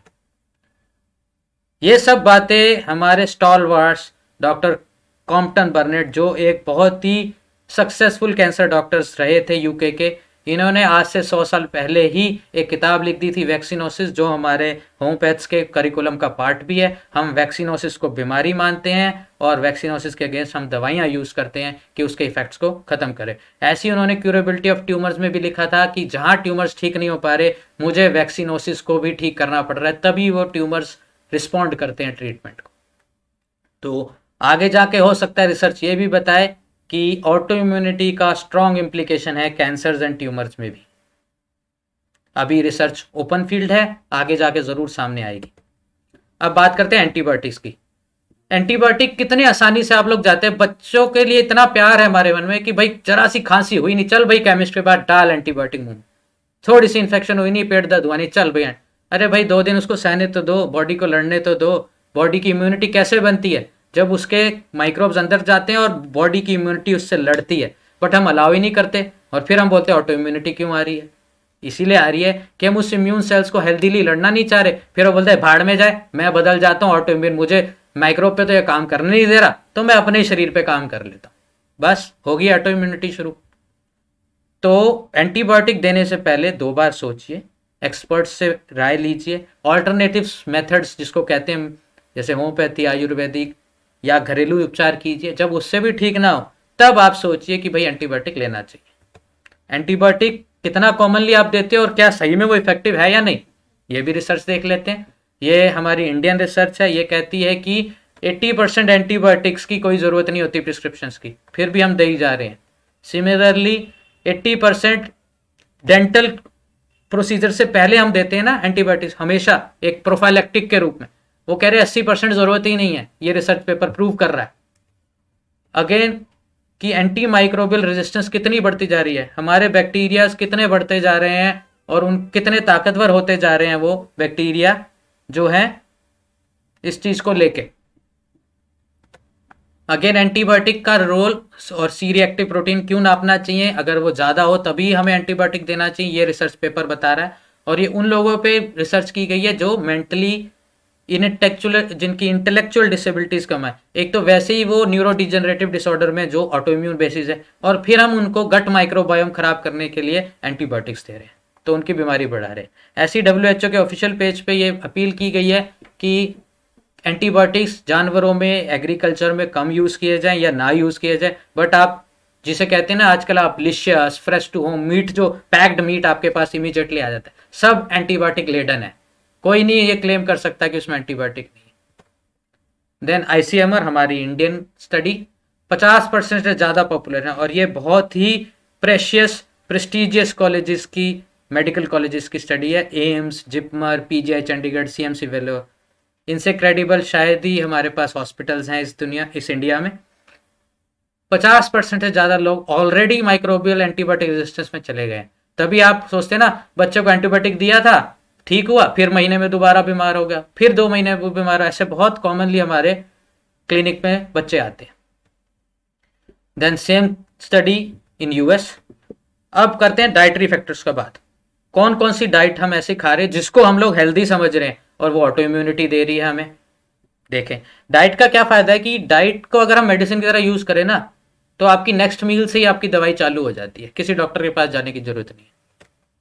डाइटरी फैक्टर्स में हम मेजरली इन ब्रॉड कैटेगरीज में बात करेंगे। मॉडर्न व्हीट की बात करेंगे, डेयरी की बात करेंगे, मीट एंड एनिमल प्रोटीन्स की बात करेंगे, sugar, salt, alcohol and smoking. Western diet जैसे जैसे आ गई है, जैसे जैसे हमारा फूड चेंज हो गया है, रिफाइंड शुगर आ गई हैं, हाई कोलेस्ट्रॉल उसमें है, हाई प्रोटीन आ गया है, जिसको आप so called high protein low carb diet बड़ी फायदेमंद है बोलते हैं ना। Then processed food, food adulterants, permissible food additive colours, permissible flavouring agent जिनको परमिट किया गया है, फिर भी वो हमारे लिए किस तरह से ऑटो इम्यूनिटी को जनरेट कर रहे हैं, अब ये हम समझते हैं। पहले बात करेंगे मॉडर्न व्हीट की।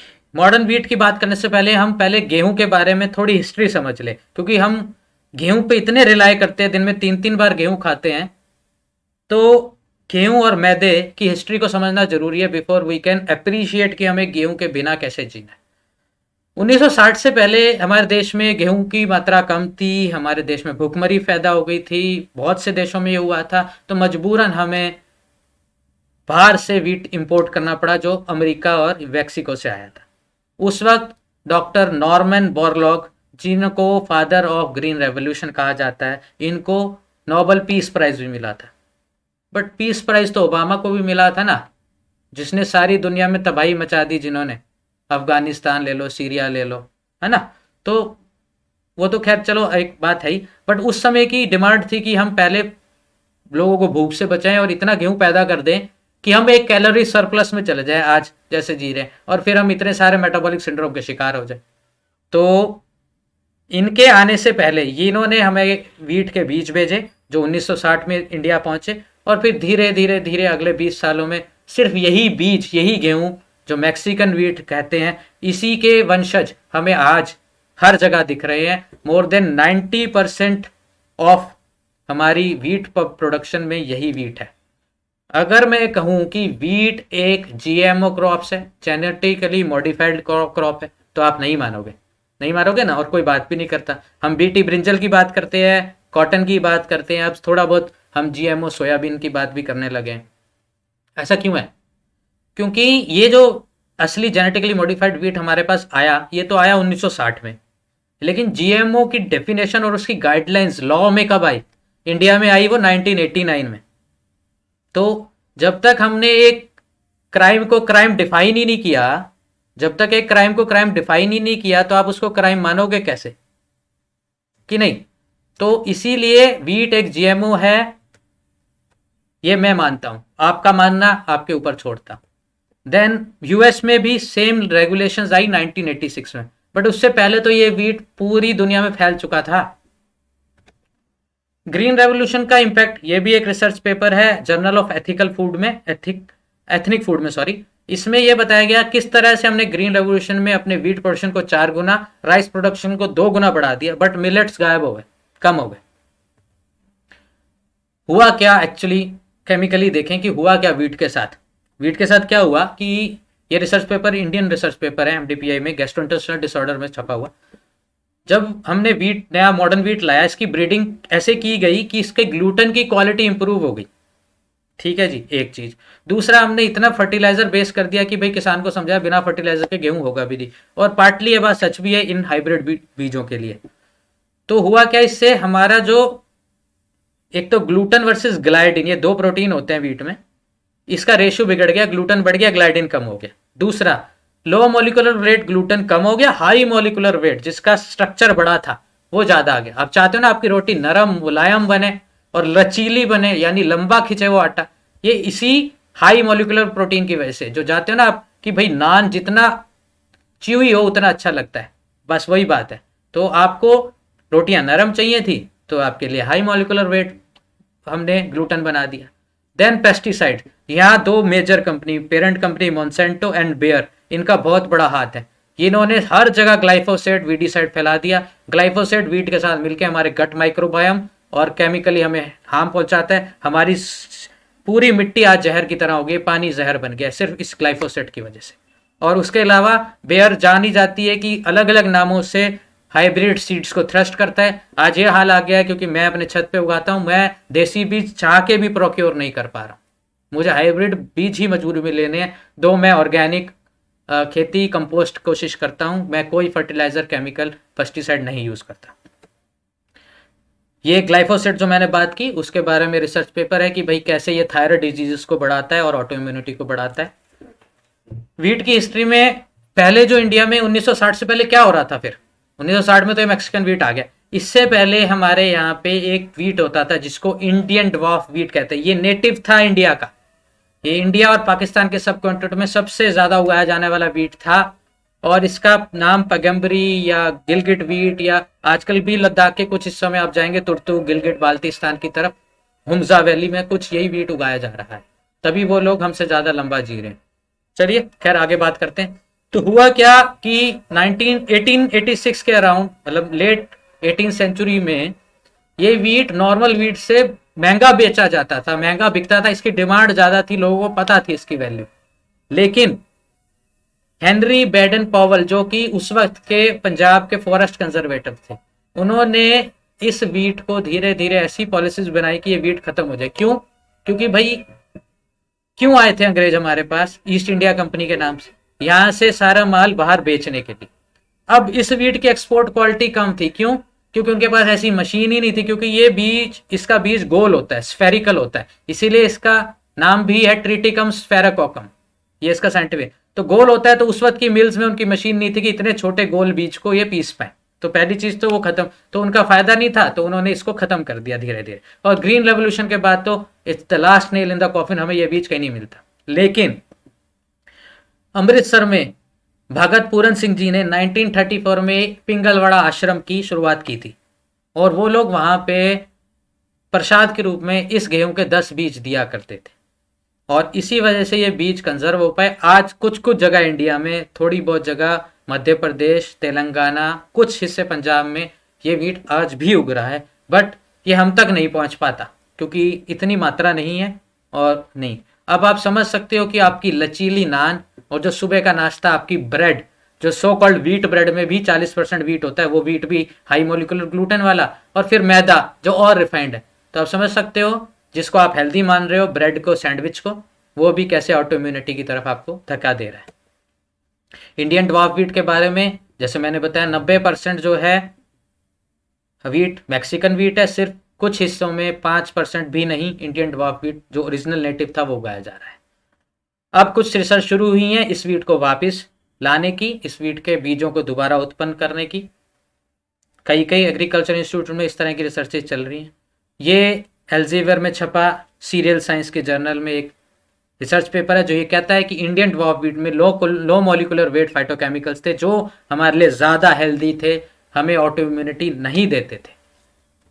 अगेन द सेम, लेकिन इसका टॉपिक अलग है कि एंशिएंट व्हीट्स इंक्लूडिंग मिलेट्स कैसे मॉडर्न ब्रेड व्हीट से बेहतर थे। एंशिएंट व्हीट में ज़्यादा मिनरल्स थे, ज़्यादा न्यूट्रिशन था, वो जेनेटिकली मॉडिफाइड नहीं थे, उनमें फाइबर की मात्रा ज़्यादा थी, वो हमारे गट माइक्रोबायोम को सपोर्ट करते थे, उसके अगेंस्ट काम नहीं करते थे, उनमें लो मॉलिकुलर वेट ग्लाइडिन या ग्लूटेन था। यही एंशिएंट ग्रेन्स का फायदा है। इसीलिए it's a very good thing for autoimmune patient specially to switch over to millets rather than wheat, क्योंकि ये एशियंट व्हीट तो हमें शायद मिलेगा नहीं। और व्हीट में ये ग्लूटेन, हाई मॉलिकुलर वेट ही कैसे हमारे बॉडी में जाके चेंज हो जाता है। सिट्रुलिन और ग्लूटामिक एसिड जो एक हार्मोन, जो एक हार्मफुल प्रोटीन एमिनो एसिड्स हैं जो हमारी जॉइंट्स पे, हमारे स्किन पे ऑटो इम्यून डिजीज में हार्म पहुंचाते हैं। सिमिलरली हमारे जो गम्स हैं इनमें कुछ पैथोजेंस रहते हैं, सबसे कॉमन है पोरफायरोमोनस गिंजीवैलिस। ये भी कुछ ऐसे तत्व सेक्रीट करते हैं बैक्टीरिया की, जो वीट हम खा रहे हैं, जो आर्जिनिन उसमें है वो कन्वर्ट हो जाता है सिट्रुलिन में, जो हमारे जॉइंट स्पेशली रोमेटिक आर्थराइटिस और मल्टीपल स्क्लेरोसिस में इसका इम्प्लीकेशन है। ये वो सोच बता रही है कि किस तरह से। और क्योंकि मेरी वाइफ डेंटिस्ट है, मैं आपको साफ बताऊं, जब आप आरसीटी करते हो आप जरूर उसको, दांत को पूरी तरह उसकी नर्व को ख़त्म कर देते हो, स्टेरलाइज कर, बट फिर भी आप 100% इस गिंजीवैलिस को, इस पैथोजन को निकाल नहीं पाते। वो वहीं पड़ा रहता है, बाद में मल्टीप्लाई करता है, और फिर वहाँ से वो हमारे ब्लड में, क्योंकि दांतों में ब्लड सप्लाई है, एब्जॉर्ब हो जाता है। एब्जॉर्ब होके along with the RCT metal cap जिसमें थोड़ी मरकरी भी होती है, वो फिर जाके कैसे ऑटो इम्यूनिटी को बढ़ावा देती है। तो पहले जैसे होता था ना, खराब दांत को निकाल दिया जाता था, एक एक करके दांत खत्म हो जाते, फिर हम लगा देते थे एक जो है आर्टिफिशियल डेंचर। वो समस्या तब हमारे समाज में उतनी ऑटोइम्यून डिजीज नहीं थी जितनी अब आरसीटीज के बाद या डेंटल इम्प्लांट्स के बाद आ गई है, क्योंकि हम एक मेटल इंजेक्ट कर रहे हैं जिसके अगेंस्ट हमारी बॉडी फॉरेन बॉडी समझ रही है। यही चीज़ ट्रू है हेयर ट्रांसप्लांट के लिए, ऑर्गन ट्रांसप्लांट के लिए। हमारी बॉडी में हम स्टेंट डाल देते हैं कोरोनरी आर्टरी डिजीज में, जॉइंट रिप्लेस कर लेते हैं अपने घुटने, इन सब के अगेंस्ट भी बॉडी एक ऑटो इम्यून रिस्पॉन्स प्रोड्यूस करती है, क्योंकि ये सब एक फॉरेन बॉडी है हमारी बॉडी की। सीलिक डिजीज में ग्लूटेन का पता है, ये research paper allergy and asthma and immunology American Academy का है।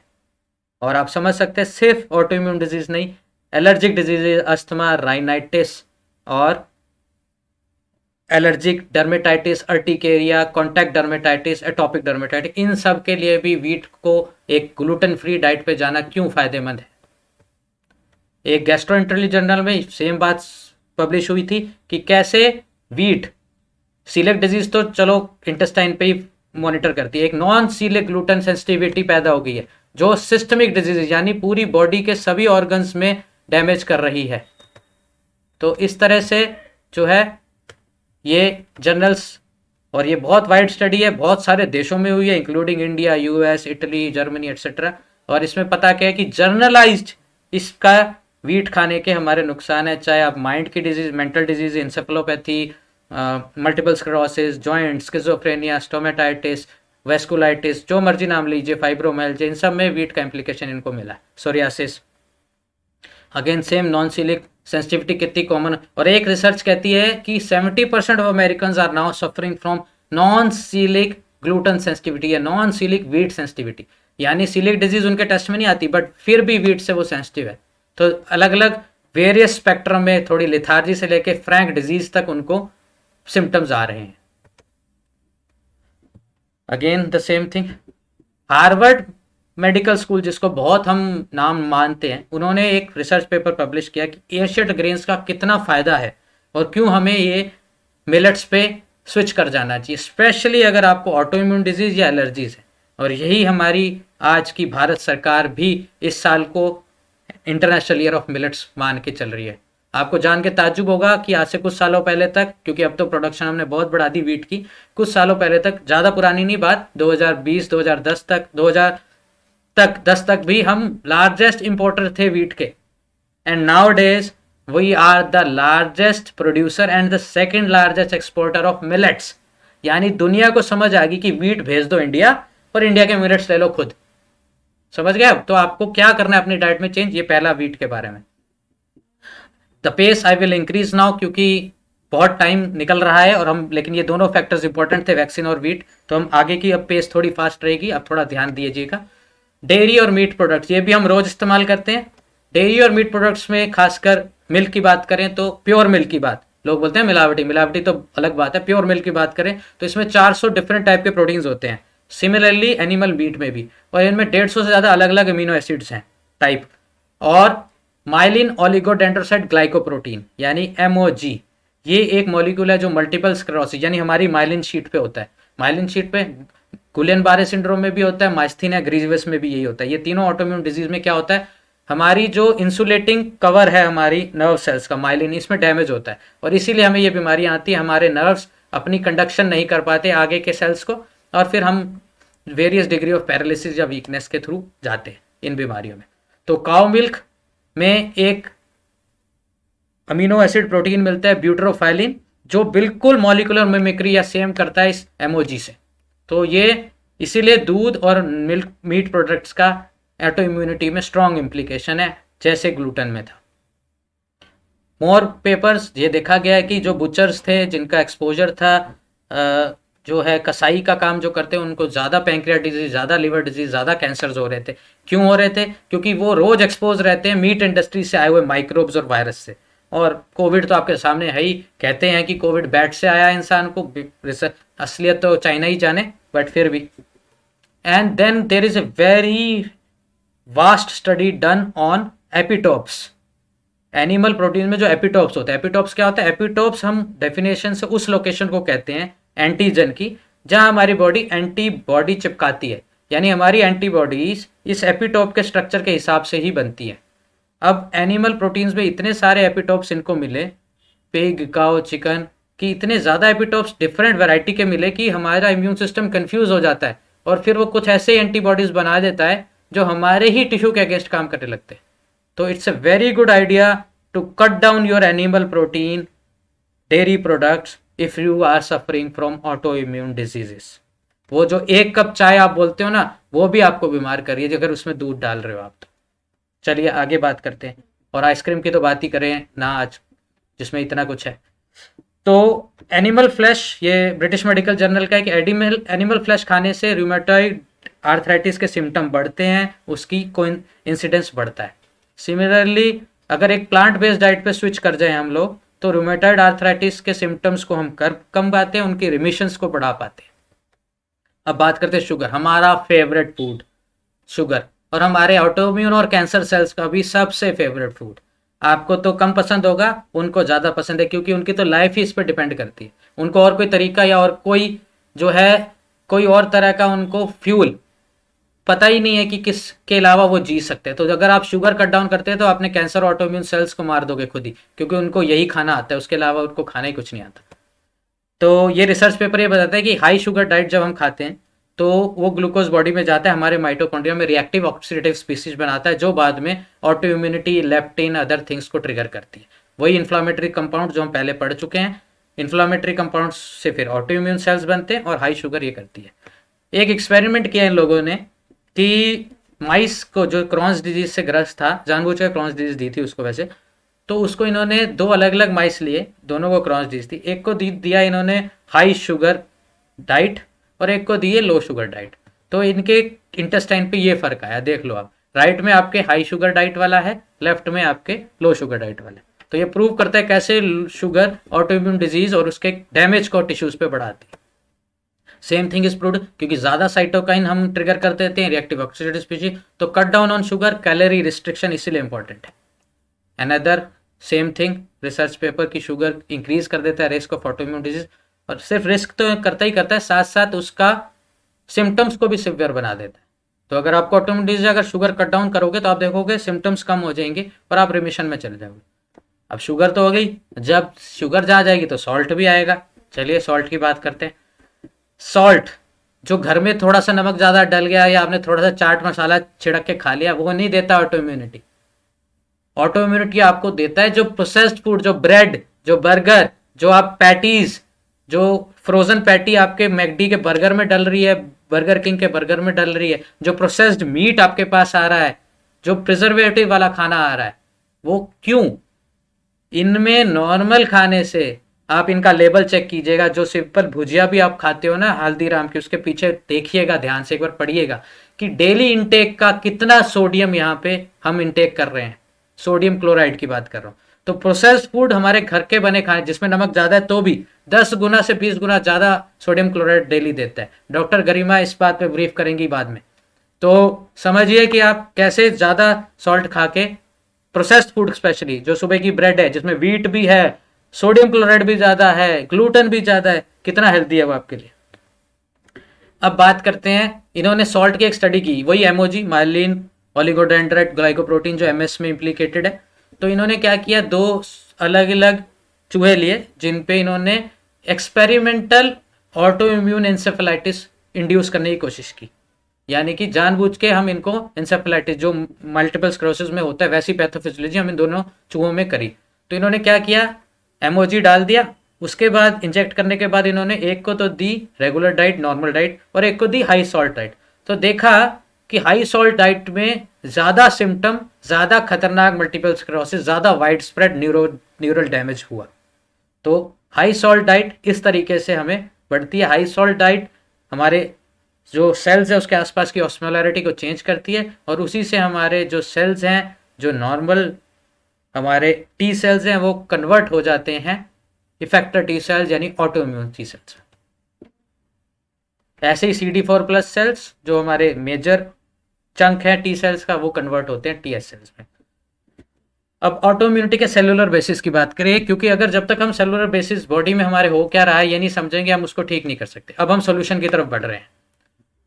ऑटो इम्यून का सेलुलर बेसिस है माइटोकॉन्ड्रिया, जो सेल का एक ऑर्गेनेलरी है जो इसको पावर ऑफ द सेल करते हैं। यही हमारा खाना ग्लूकोज पचाता है और उसको हमें एटीपी की फॉर्म में कन्वर्ट करके सेल को एनर्जी देता है ताकि वो अपनी दिनचर्या अपना काम कर पाए। और दूसरा है गट माइक्रोबायोम, जो हमारे गट के अंदर रहने वाले माइक्रोबायोम्स हैं। अब इन दोनों ऑर्गन्स के बारे में, और आपको ताजुब हुआ, गट माइक्रोबायोम तकरीबन 1200 ग्राम का वेट रखती है, यानी कि 1200 ग्राम का एक ऑर्गन जो हमारी बॉडी में है, बट हमारे मेडिकल करिकुलम में है ही नहीं, ना पढ़ाया जाता है। चलिए, माइटोकॉन्ड्रिया जैसे सब सेल डिवाइड करते हैं तो माइटोकॉन्ड्रिया भी डिवाइड करता है। माइटोकॉन्ड्रिया जैसे जैसे सेल दो बनेंगे, और सबसे ज़्यादा डिवाइडिंग सेल्स हमारी बॉडी के कौन से, इम्यून सेल्स, ये डिवाइड करते हैं, साथ साथ माइटोकॉन्ड्रिया भी डिवाइड। जब माइटोकॉन्ड्रिया डिवाइड करता है इसमें कुछ ना कुछ म्यूटेशंस आने का खतरा रहता है। अब जो हमारी डाइट इन्वायरमेंट स्ट्रेसर्स हैं, जो गलतियां दे रहे हैं, जो हम देख चुके हैं, wheat, salt, meat, milk, dairy etcetera, ये कैसे म्यूटेशन दे रहे हैं। तो डिवाइड करते करते एक ना एक टाइम में इसमें गड़बड़ी शुरू हो जाती है। गड़बड़ी शुरू होने से ये जो है ऑटो जो है माइटोकॉन्ड्रिया डैमेज हो जाता है और फिर ये नॉर्मल सेल्स से ऑटो इम्यून सेल्स की तरफ चेंज हो जाते हैं।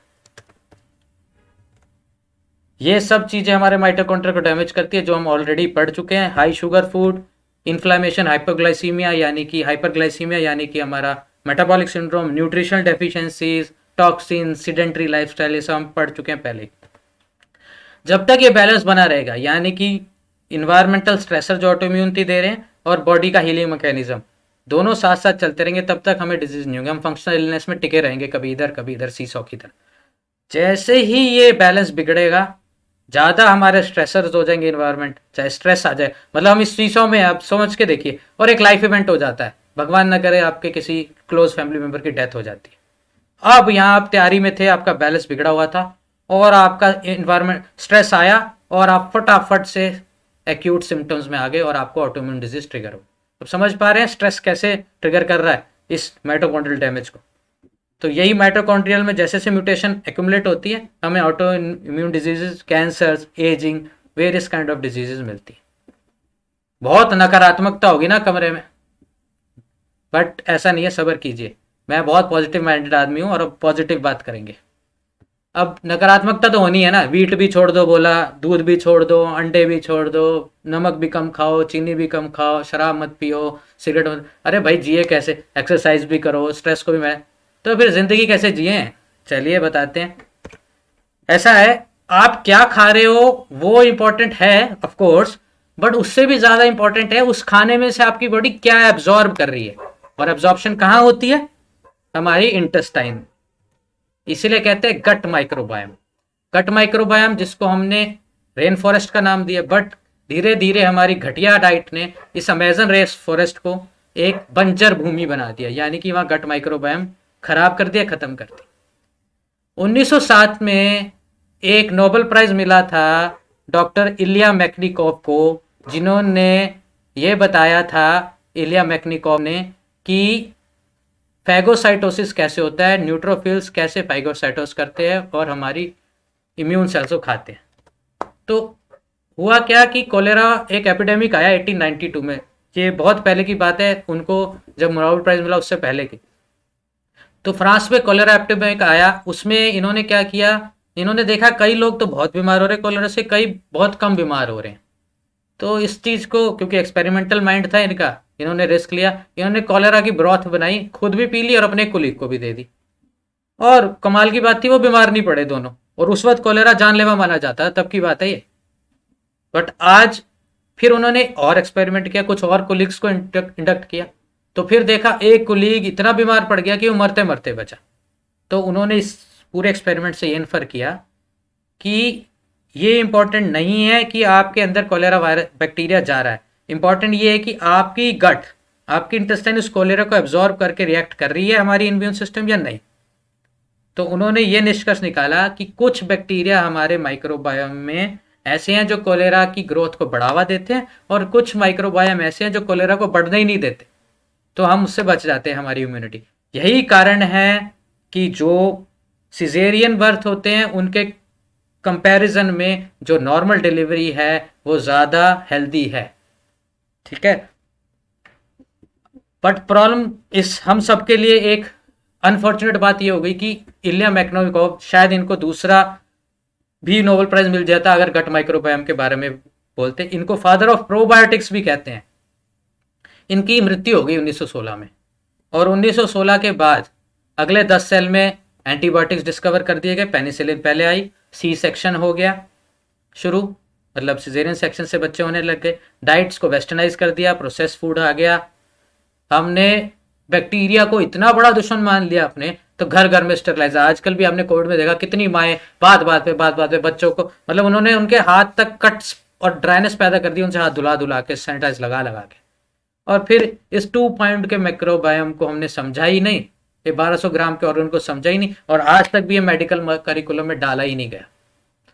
हमारी हेल्थ उस बात पे नहीं डिपेंड करती कि हम क्या खुद खा रहे हैं, हमारी हेल्थ इस बात पे डिपेंड करती है कि हम अपने गट माइक्रोबायोम को क्या खिला रहे हैं। ठीक है, ये एक रीसेंट रिसर्च पेपर पब्लिश हुआ था कि हमारी डाइट कैसे हमारे डीएनए में चेंजेस ला सकती है। बिल्कुल ला सकती है। हमारी बॉडी में कुल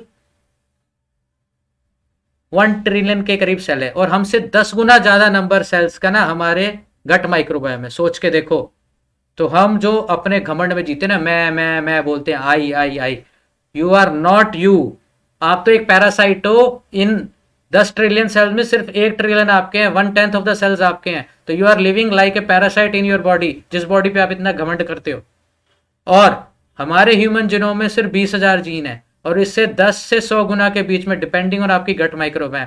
ये तो हमारे गट माइक्रोबायोम में, और एवोल्यूशन के दौरान यही जीन्स धीरे धीरे हमारे ह्यूमन जीनोम में स्लिप कर गए हैं।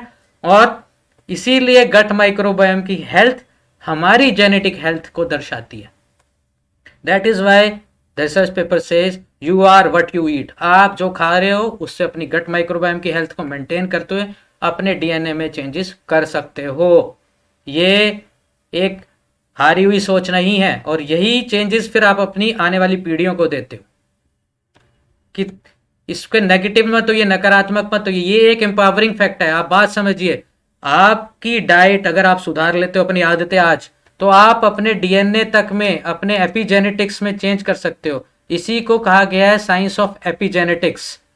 तो ये साइंस जो है एपिजेनेटिक्स की, यही साइंस आपको जो है ये एम्पावरिंग फैक्ट्स देती है कि cruciferous vegetables, broccolis, fermented food आपके लिए अच्छा है। 100 बात की एक बात ये कहूंगा मैं, एपिजेनेटिक्स ये साइंस है जो ये बताती है कि आपकी आदतें कैसे आपके डीएनए में जेनेटिक स्ट्रक्चर में चेंज करके आपके बच्चों तक का फ्यूचर चेंज कर सकती है, आपको बीमारियों से बचा सकती है। गट माइक्रोबायोम से ऑटो इम्यूनिटी का सफर कैसे शुरू होता है, इसके पीछे हाइपोथेसिस है जो जल्दी ही प्रूव हो जाएगा आने वाले कुछ सालों में। लीकी गट सिंड्रोम, इसको इंक्रीज्ड इंटेस्टिनल परमेबिलिटी भी कहते हैं। हमारे इंटेस्टिनल सेल्स जो, उसके ऊपर एक म्यूकस लाइनिंग है जिसको म्यूसिनस लाइनिंग कहते हैं, उसके नीचे इंटेस्टाइन के सेल्स हैं। इंटेस्टाइन के सेल्स एक दूसरे से बिल्कुल क्लोजली जमे हुए पैक्ड रहते हैं, जैसे कि आप इस फिगर के लेफ्ट में देख रहे हैं। और इसी इंटेस्टाइन के जस्ट नीचे आपकी एंडोथीलिया या ब्लड वेसल्स है। तो जो आप खाते हो इन सेल्स के थ्रू जाता है, एब्जॉर्ब होता है और ब्लड में चले जाता है। ये सेल के जंक्शंस अगर टाइटली पैक्ड रहते हैं तो ये डिसाइड करते हैं कि क्या अंदर जाएगा और क्या नहीं। तो वो सिलेक्ट करते हैं कि क्या न्यूट्रिशन में अंदर ले जाऊं, क्या नहीं। बट ये गलत खराब खाना, ये गलत लाइफस्टाइल, आगे जाके मैं कारण बताऊंगा, ये इन जंक्शंस को लूज कर देता है, यानी कि इंटेस्टिनल परमेबिलिटी बढ़ जाती है। अब जो केमिकल, जो फूड एलर्जेंस, जो सब आप खा रहे हो फूड, वो सब सीधा आपके ब्लड में जाता है। ये सेल्स अब चूज नहीं कर पाते क्या मैं सिलेक्ट करूं, क्या छोड़ दूं। इसी वजह से सीधा ब्लड में ये allergens, heavy metals, poisons, chemicals पहुंचते हैं और फिर हमारा इम्यून सिस्टम इनके अगेंस्ट काम करता है, इन्फ्लामेटरी सेल्स बनाता है और ऑटो इम्यून डिजीज देता है। इसी का इम्प्लीकेशन आप देखिए, किसी सिर्फ ऑटो इम्यून डिजीज नहीं, ह्यूमन को ग्रस्त करने वाली सभी बीमारियों का नाम यहाँ मिलेगा। Interstitial permeability, SIBO, small intestine bacterial overgrowth, means खराब बैक्टीरिया ज़्यादा बढ़ गए, सही बैक्टीरिया खत्म हो गए। यही एंटीबायोटिक करता है, हमारी पूरी बैक्टीरियल लाइनिंग को खत्म कर देता है। तभी एंटीबायोटिक खाने के बाद 15-20 दिन आपको ठीक से भूख नहीं लगती, एसिडिटी की प्रॉब्लम रहती है, अच्छे से खाना नहीं खाते बच्चे भी, और इतने में वो दोबारा बीमार पड़ जाते हैं। फिर हम दोबारा एंटीबायोटिक, किस तरह से हम अपने गट माइक्रोबायोम जो हमारी एक सेफ्टी जोन है उसको ख़त्म कर देते। और आप सोच सकते हैं हम इन्वायरमेंट को कहाँ कहाँ पे रिस्पॉन्ड करते हैं। सांस लेने से, हवा से, respiratory, genitourinary tract, skin and mucous membrane and gut microbiome. दिन में जितनी बार आप खाना खा रहे हो उतनी बार आप अपने आप को इन्वायरमेंट से एक्सपोज कर रहे हो थ्रू योर गट माइक्रोबायोम। तो आपका गट माइक्रोबायोम हेल्दी है, इंटेस्टिनल परमेबिलिटी हेल्दी है, तो आप कबाड़ कूड़ा खा के भी अपने आप को बीमारी से बचा सकते हो। यही लोग पूछते हैं ना, यार वो तो सारा दिन दारू पीता है, नॉन वेज भी खाता है, उसको तो बीमारी नहीं लगी मुझे, क्योंकि उसकी कुछ आदतें हैं जो उसके इस इंटेस्टिनल परमेबिलिटी को बचा के रख रही है। क्या क्या चीजें इन इंटेस्टिनल परमेबिलिटी को बढ़ाती है? High glucose diet, high fructose diet. Fructose वो नहीं जो आपने एक संतरा खा लिया, फ्रक्टोज वो जो पैक्ड फ्रूट जूस में ज्यादा आ गया, एक साथ आपने 5 संतरों का जूस निकाला और एक साथ, बॉडी इसको पचाने के लिए नहीं बनी। देन इथेनॉल, इथेनॉल तो सब जानते ही हैं, जो है अल्कोहल सेप्टिस मतलब एक्टोल स्टेरलाइजेज एवरी माइक्रोबायम, मतलब ये तो उस चीज हर उस माइक्रोब को मार देती है जिसको ये टच करती है। देन बाइल एसिड्स, ये काम होता है हाई फैटी डाइट जो हम खाते हैं, प्रोसेस्ड फूड जाते हैं, बॉडी हमारे ज्यादा बाइल एसिड सेक्रीट करती है। Then emulsifiers, food adulterants, permissive food colours, ये सब कैसे हमारे अलग अलग मैकेनिज्म से हमारे जो है इन सेल्स की लाइनिंग को खराब करते हैं, तोड़ते हैं, इनके जंक्शन को बढ़ाते हैं। और क्या बचाता है? Fibre, high fibre diet, raw vegetable diet, salad, anthocyanins, ये क्या होता है? ये वो कलर्ड पिगमेंट है जो बीट रूट में, कलर्ड वेजिटेबल्स में, बेरीज में ज्यादा पाई जाती है। ये कंपैरिजन एक शॉर्ट में समराइज कर दें। High fibre diet, high glutamine, high vitamin, healthy nutritional diet, tryptophan जो कि यही इन रूट वेजिटेबल्स में, और एंथोसाइनिन्स जो कलर्ड वेजिटेबल्स में मिलता है, वो हमारे गट माइक्रोबायम की परमेबिलिटी को कम करता है, इसको हेल्दी रखता है। और ग्लाइडिन, ग्लूटेन जो वीट में मिलता है, ethanol, bile acids, fats, emulsifiers, fructose, dairy products के प्रोटीन्स, हाई मॉलिक्यूलर, ये सब हमें डैमेज करते हैं, इनकी परमेबिलिटी को बढ़ाते हैं।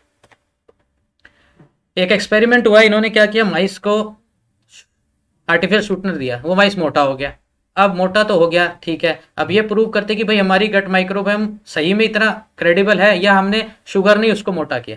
तो इन्होंने क्या किया, एक थिन माइस लिया, उसको शुगर नहीं दी, आर्टिफिशियल स्वीटनर दिया, बस इसकी इंटेस्टाइन उठा के उस माउस में लगा दी, तो देखा वो माउस बिना शुगर दिए भी मोटा हो गया।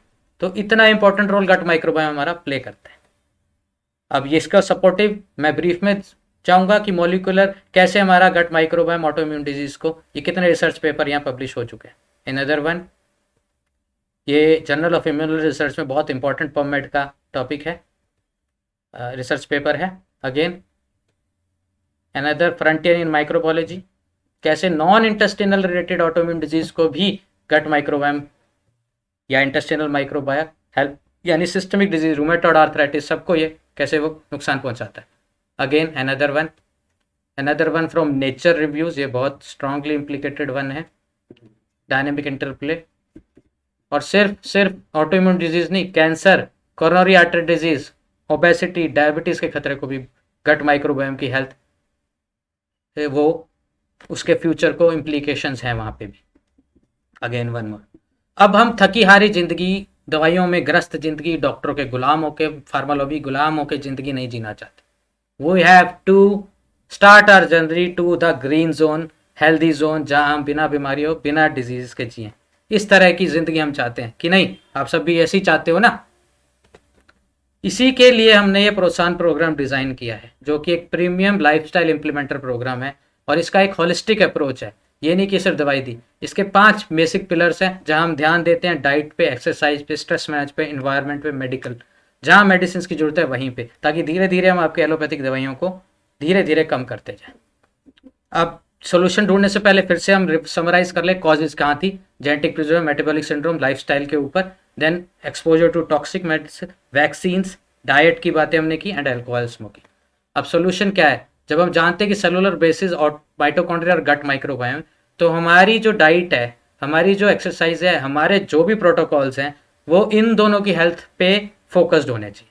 तो पहले बात करते हैं माइटोकॉन्ड्रिया की। माइटोकॉन्ड्रिया के डैमेज को, उसके डीएनए को कैसे कम किया जा सकता है? एक हेल्दी डाइट, हेल्दी इन्वायरमेंट और रेगुलर एक्सरसाइज एटीपी जनरेट करती है। बट खराब डाइट जिसमें शुगर की मात्रा ज़्यादा है, स्ट्रेस, टॉक्सिन्स, हैवी मेटल्स, ये फ्री रेडिकल्स यानी आरओएस बनाते हैं, रिएक्टिव ऑक्सीडेटिव स्पीशीज। और आरओएस का इम्प्लीकेशन हमने देख लिया कैसे ऑटो इम्यूनिटी में होता है। हमारे माइक्रोबायोम को कैसे हेल्थ रखें, इनको क्या पसंद है, हम क्या करें इनके लिए, इनकी कैसे रिस्पेक्ट करें, इनसे कैसे प्यार करें, इनको अच्छा खाना खिलाएं, इनके लिए एक्सरसाइज करें, इनके लिए प्रॉपर रेस्ट, प्रॉपर स्लीप करें, ये सब इनको पसंद है। ठीक है, जितना हेल्थी आपका गट माइक्रोबायोम उतना ही हेल्थ स्टेटस आपका। चलिए, गट बग्स क्या करते हैं, उनको स्लीप चाहिए। अब प्रॉब्लम क्या है, आज के यूज में कितने सारे लोग नाइट शिफ्ट करते हैं और इनको वो बिल्कुल पसंद नहीं है। तो इनको जो पसंद है, इनको चाहिए proper sleep, circadian rhythm follow करते हैं, सूरज के हिसाब से ये उठते और सोते हैं। अब नाइट शिफ्ट करने की वजह से आपने देखा होगा, ग्रेव साइड शिफ्ट वाले लोगों को ज़्यादातर कॉन्स्टिपेशन रहता है, उनके पेट में गड़बड़ी रहती है, वो उनकी स्टार्टिंग पॉइंट है to the development of autoimmune disease. मैं नहीं कहता अपनी जॉब छोड़ दीजिए, but do search for alternatives अगर आपको नाइट शिफ्ट करनी पड़ती है तो। दूसरा, एंटीबायोटिक का यूजेस सोच समझ के कीजिए। हर एक एंटीबायोटिक की गोली आपके गट माइक्रोबायोम पे एक असॉल्ट है। तो ये कम्युलेटिवली एक्यूमुलेटिव होते होते आपके बच्चों को और आपको, एंटीबायोटिक जो आप फटाफट जाके केमिस्ट से खरीद के खा लेते हो मत खाइए, उससे आपकी गट माइक्रोबायोम खराब होती है, आपका कैंसर का ऑटो इम्यून डिजीज का खतरा बढ़ता है। इनको क्या पसंद है खाने में, इनको रिफाइंड कार्ब्स और शुगर बिल्कुल पसंद नहीं है, तो इससे दूर हो जाइए। कच्चे vegetables, raw vegetable, colourful vegetables इनको पसंद है। लाइव फर्मेंटेड फूड, सार क्राउट, मैं रोज खाता हूँ इसको। खिमची, हमारे माँ बाप दादी दादी कांजी बनाते थे वो, इस तरह के सैलड फर्मेंटेड फूड हमारे गट माइक्रोबायोम को बहुत पसंद है। दूसरा, cold pressed healthy fats, coconut हो गया, एवोकाडो हो गया, नट बटर्स हो गए, मूंगफली हो गई, etcetera, and high quality plant based proteins. Stress gut का और ब्रेन का एक स्ट्रॉन्ग एक्सिस है, और कमाल की बात देखना आप, 1200 ग्राम का हमारा ब्रेन है और 1200 ग्राम की गट माइक्रोबायोम है ना। इंसिडेंस, कोइंसिडेंस, कोइंसिडेंस नहीं है, साइंस है इसके पीछे। नेचर ने बहुत सोच समझ के बनाया है इसको। स्ट्रेस उतना ही हमारे ब्रेन को खराब करता है, तो उतना ही हमारे गट माइक्रोबायोम। तो स्ट्रेस को मैनेज करना, उसके रिस्पॉन्स को मॉडिफाई करना बहुत ज़रूरी है अगर आप ऑटो इम्यून डिजीज से बचना चाहते हो। तो क्या डाइट है हमारी, डाइट पे हम बात करेंगे अब। ऑटो इम्यूनिटी में क्या क्या डाइट हमें लेनी चाहिए, हमें बात करनी चाहिए शुगर कट डाउन में, क्योंकि शुगर हमें पता है माइटोकॉन्ड्रिया को डैमेज करता है। तो एक कैलोरी रिस्ट्रिक्टेड डाइट जिसमें एंटीऑक्सीडेंट रिच हो, क्योंकि आरओएस जो बनेगी रिएक्टिव उनको न्यूट्रलाइज भी करना है। न्यूट्रिएंट एंड मिनरल्स हमारे माइटोकॉन्ड्रिया और इम्यून सेल्स को प्रॉपर फंक्शनिंग में रखते हैं ताकि वो खराब ऑटो इम्यून सेल्स में कन्वर्ट ना हो। तो न्यूट्रिएंट मिनरल्स डेंस डाइट खानी है हमने। हमने ऐसी डाइट खानी है जो हमारे माइटोकॉन्ड्रिया को पसंद हो, ऐसी डाइट खानी है जो हमारे गट माइक्रोबायोम को पसंद हो, और हमें फिर इंटरमिटेंट फास्टिंग करनी है ताकि हम कैलोरी को और रिस्ट्रिक्ट कर पाएँ। इंटरमिटेंट फास्टिंग हमारे ऑटो इम्यून सेल्स को कैसे खा जाती है, इस पर हम ब्रीफ में अभी चर्चा करेंगे। पहले हम देख लें कि आज हम क्या कर रहे हैं। हम नॉर्मली अमेरिकन डाइट और इंडियन डाइट ये है कि हम ज़्यादातर अपनी 70% जो डेली इंटेक है कैलोरीज की, कहाँ से लेते हैं, आटा, दूध और चीनी। कि नहीं, आप भी से देखिए, एक कटोरी दाल, 4 रोटियां, होगी ना बात खत्म। तो अब इन तीनों से 70% डाइट आ रही है, और ये तीनों ही auto immune disease, gut microbiome और जो है हमारे जो है माइटोकॉन्ड्रिया के लिए हार्मफुल है। तो अब सोच लो, 70% डाइट तो आपको खराब दी जा रही है, खराब खा रहे हो आप।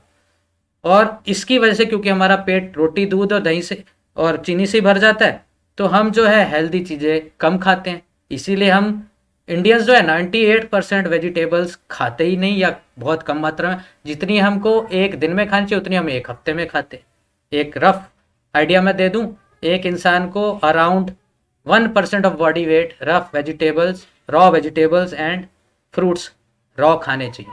यानी अगर आपका वेट 60 किलो है तो 600 ग्राम के करीब खाना, और 0.1 ग्राम यानी 60 ग्राम कम से कम हरे पत्तेदार कच्ची सब्जियां भी खानी चाहिए। ये एक रफ आइडिया मैं आपको दे रहा हूँ। ऑफ कोर्स आपकी बीमारी, आपका हेल्थ स्टेटस, आपकी किडनी प्रोफाइल, लिवर प्रोफाइल के बाद से न्यूएंसेस चेंज हो सकती हैं थोड़ी बहुत, but this is a general guideline. तो ये सब चीज़ें हमारे माइटोकॉन्ड्रिया को डैमेज कर रही हैं, तो इन सबको हमने रिवर्स करना है। शुगर कम, सीडेंटरी लाइफस्टाइल को हटाना है, इन्वायरमेंटल टॉक्सिन रेडिएशन से बचना है, प्रॉपर स्लीप लेनी है, मेटाबॉलिक सिंड्रोम, हाइपरग्लाइसीमिया से बचना है, अच्छा न्यूट्रिशन खाना है, जेनेटिक प्रिडिस्पोजिशन को, बीज को हमने खाद नहीं देनी, पानी नहीं देना, और एजिंग को भी रिवर्स हम कर सकते हैं बिल्कुल। तो ये हमने बात की थी। तो हमें लेफ्ट साइड जो आपके दिख रहा है ये सब अपनी डाइट में इंक्लूड करना है, और राइट साइड जो हमारे गट माइक्रोबायोम को डैमेज कर रहा है वो हटाना है। तो फाइबर और एंथोसाइंस बढ़ाने हैं, और फाइबर और एंथोसाइन कहाँ होते हैं, कलरफुल वेजिटेबल। तो ये एक बेसिक गाइडलाइन है जो हम प्रोत्साहन प्रोग्राम में यूज़ करते हैं। इसके मेंबर्स को स्पेसिफिक डाइट दी जाती है, और ये ऑटो इम्यून डिजीज़ में बहुत कारगर है। प्लांट बेस्ड रॉ डाइट, न्यूट्रिस्यूटिकल्स हमने यूज़ करने हैं जिसमें हर्ब्स एंड रूट वेजिटेबल जैसे हल्दी, जिंजर, आंवला, पेपर, सिनेमन एक्सेट्रा यूज़ होनी चाहिए। अपने वाइट की गिनती को कम कर दीजिए अपनी डाइट। जितनी रंगीन आपकी डाइट प्लेट होगी उतनी रंगीन आपकी ज़िंदगी होगी। तो शुगर, सॉल्ट और वीट कम कर दीजिए। एनिमल से दूर हो जाइए, एनिमल प्रोडक्ट्स तो बीमारी ही लाएगा आपको। प्रोटीन्स तो जो उसमें एपिटोप्स हैं वो तो है ही, और उनके साथ इन्फेक्शन का खतरा भी है जो हमारे ऑटो इम्यून सिस्टम को रिस्पॉन्स करेगा। देन पैकेज्ड फूड और प्रोसेस्ड फूड के केमिकल से बचना है। माइंडफुल ईटिंग करनी है, सोच समझ के कैलोरी रिस्ट्रिक्टेड कम खाना है ज़रूरत के हिसाब से, प्रॉपरली चबा के खाना है ताकि डाइजेशन पूरी हो। इंटरमिटेंट फास्टिंग के बहुत ही इंपॉर्टेंट थेरेप्यूटिक मेथड को यूज़ करना है, और स्मोकिंग अल्कोहल को बचना है, और अपने गट माइक्रोबायोम को हेल्दी रखना है। तो आपका कुछ जो डाइट पिरामिड है कुछ ऐसा दिखना चाहिए। मेजर चंक आना चाहिए raw vegetables, fruits, berries, colourful things से, फिर कुछ सीरियल्स, कुछ लेग्यूम्स। अगर आपको मीट डेयरी खाना है तो मैं तो नहीं खाता, ना रिकमेंड करता हूँ। खाना भी है तो इसकी मात्रा बहुत कम होनी चाहिए, सिर्फ 10 से 20% आपकी डाइट टोटल डाइट में होनी चाहिए। ये एक एग्जॉस्टिव लिस्ट है कि प्रीबायोटिक्स, मैंने प्रोबायोटिक्स नहीं बोला। प्रोबायोटिक्स कभी भी बहुत अच्छे से गट हेल्थ को पूरी तरह ठीक कर सकता है, वो सिर्फ टेम्परेरी जुगाड़ है। क्यों? प्रोबायोटिक में एक किस्म का बैक्टीरिया है, एक स्पीशीज का, और हमारे गट माइक्रोबायोम में 500 से ज़्यादा स्पीशीज रहती हैं बैक्टीरिया की, जो हमारे लिए हेल्पफुल है, हेल्दी है। हमने उनको बढ़ावा देना है तो हमें उनको खुद प्रीबायोटिक फूड देना है ताकि वो खुद रेप्लिकेट करे, मल्टीप्लाई करे अपनी गिनती। तो इसमें सबसे पहले आते हैं म्यूसिनस प्लांट्स, यानी एलोवेरा, सब्जा सीड्स, जो एक लेयर बनाते हैं हमारे म्यूसिनस लेयर, जिसके थ्रू कच्ची भिंडी भी आप खा सकते, जिसके थ्रू अरबी, जिसके थ्रू हमारी जो है ये केमिकल्स एंटर ही ना कर पाए। ये बैरियर मेथड जो मैंने बोला था शुरू में, बैरियर मेथड बना रहे। Leafy veggies, whole grains, fibre containing leeks, onions, root vegetable, lentil, chickpea, asparagus, cruciferous vegetable, and last but not the least is fermented vegetables, fermented food। ये ध्यान रखिए। स्प्राउट्स, सौरक्राउट, कांजी, क्यों इनको पसंद है? क्योंकि हम इनमें अलाउ करते हैं बैक्टीरिया को बढ़ने को, खुद ब खुद बैक्टीरियल फर्मेंटेशन से ही ये प्रोड्यूस बनते हैं। तो कितने किस्म के बैक्टीरिया इसमें नेचुरली आ जाते हैं। बट फर्मेंटेड फूड को जब हम पका देते हैं, जैसे डोसा इडली में, तो हम इन बैक्टीरिया को फिर मार देते हैं। तो लाइव फर्मेंटेड फूड की हमने बात की। कुछ ये प्लेट आपको दिखा देता हूँ, मैंने यहाँ रखी क्योंकि ये सेशन लंबा होने वाला था।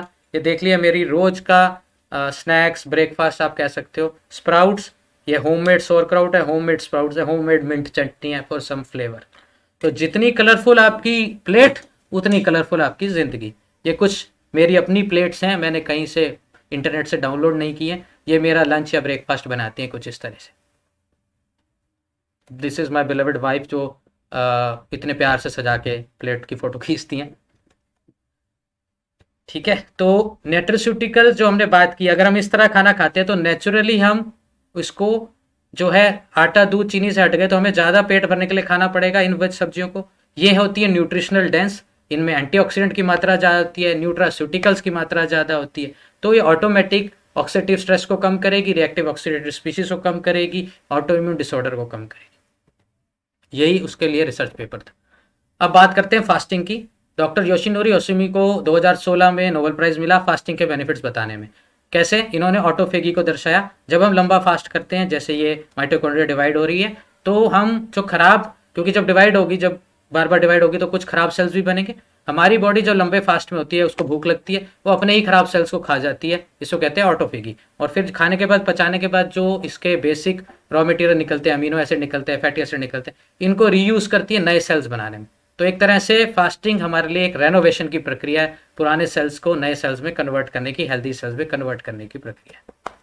ये ग्राफ दर्शाता है कि आजकल की, पहला ग्राफ वो दर्शा रहा है जो आजकल हम कर रहे हैं, जो नॉर्मली हम खाना खाते हैं, डिनर किया, उसके बाद थोड़ी देर के लिए खाना नहीं खाया तो इंसुलिन लो स्टेट में गए, फिर ब्रेकफास्ट, टी, फिर लंच, स्नैक, डिनर, फिर डिनर के बाद की आइसक्रीम। तो पूरे दिन हम फैट बर्निंग जोन में कहीं भी नहीं जा रहे, फैट स्टोरेज जोन में ही जा रहे हैं। फैट भी स्टोर हो रहा है और साथ साथ ही हम ऑटो इम्यूनिटी को भी बढ़ा रहे हैं, क्योंकि हम मेटाबॉलिक सिंड्रोम को बढ़ा रहे हैं।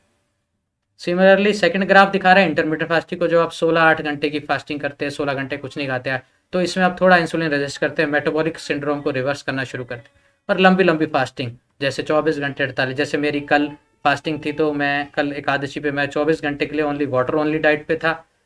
नमक मैं अब जाके खाऊंगा तकरीबन 36 घंटे के बाद, और ग्रेन में रात को खाऊंगा। मैं अनाज वैसे भी दिन में एक ही बार खाता हूँ, 2 टाइम की मेरी मील रॉ होती है।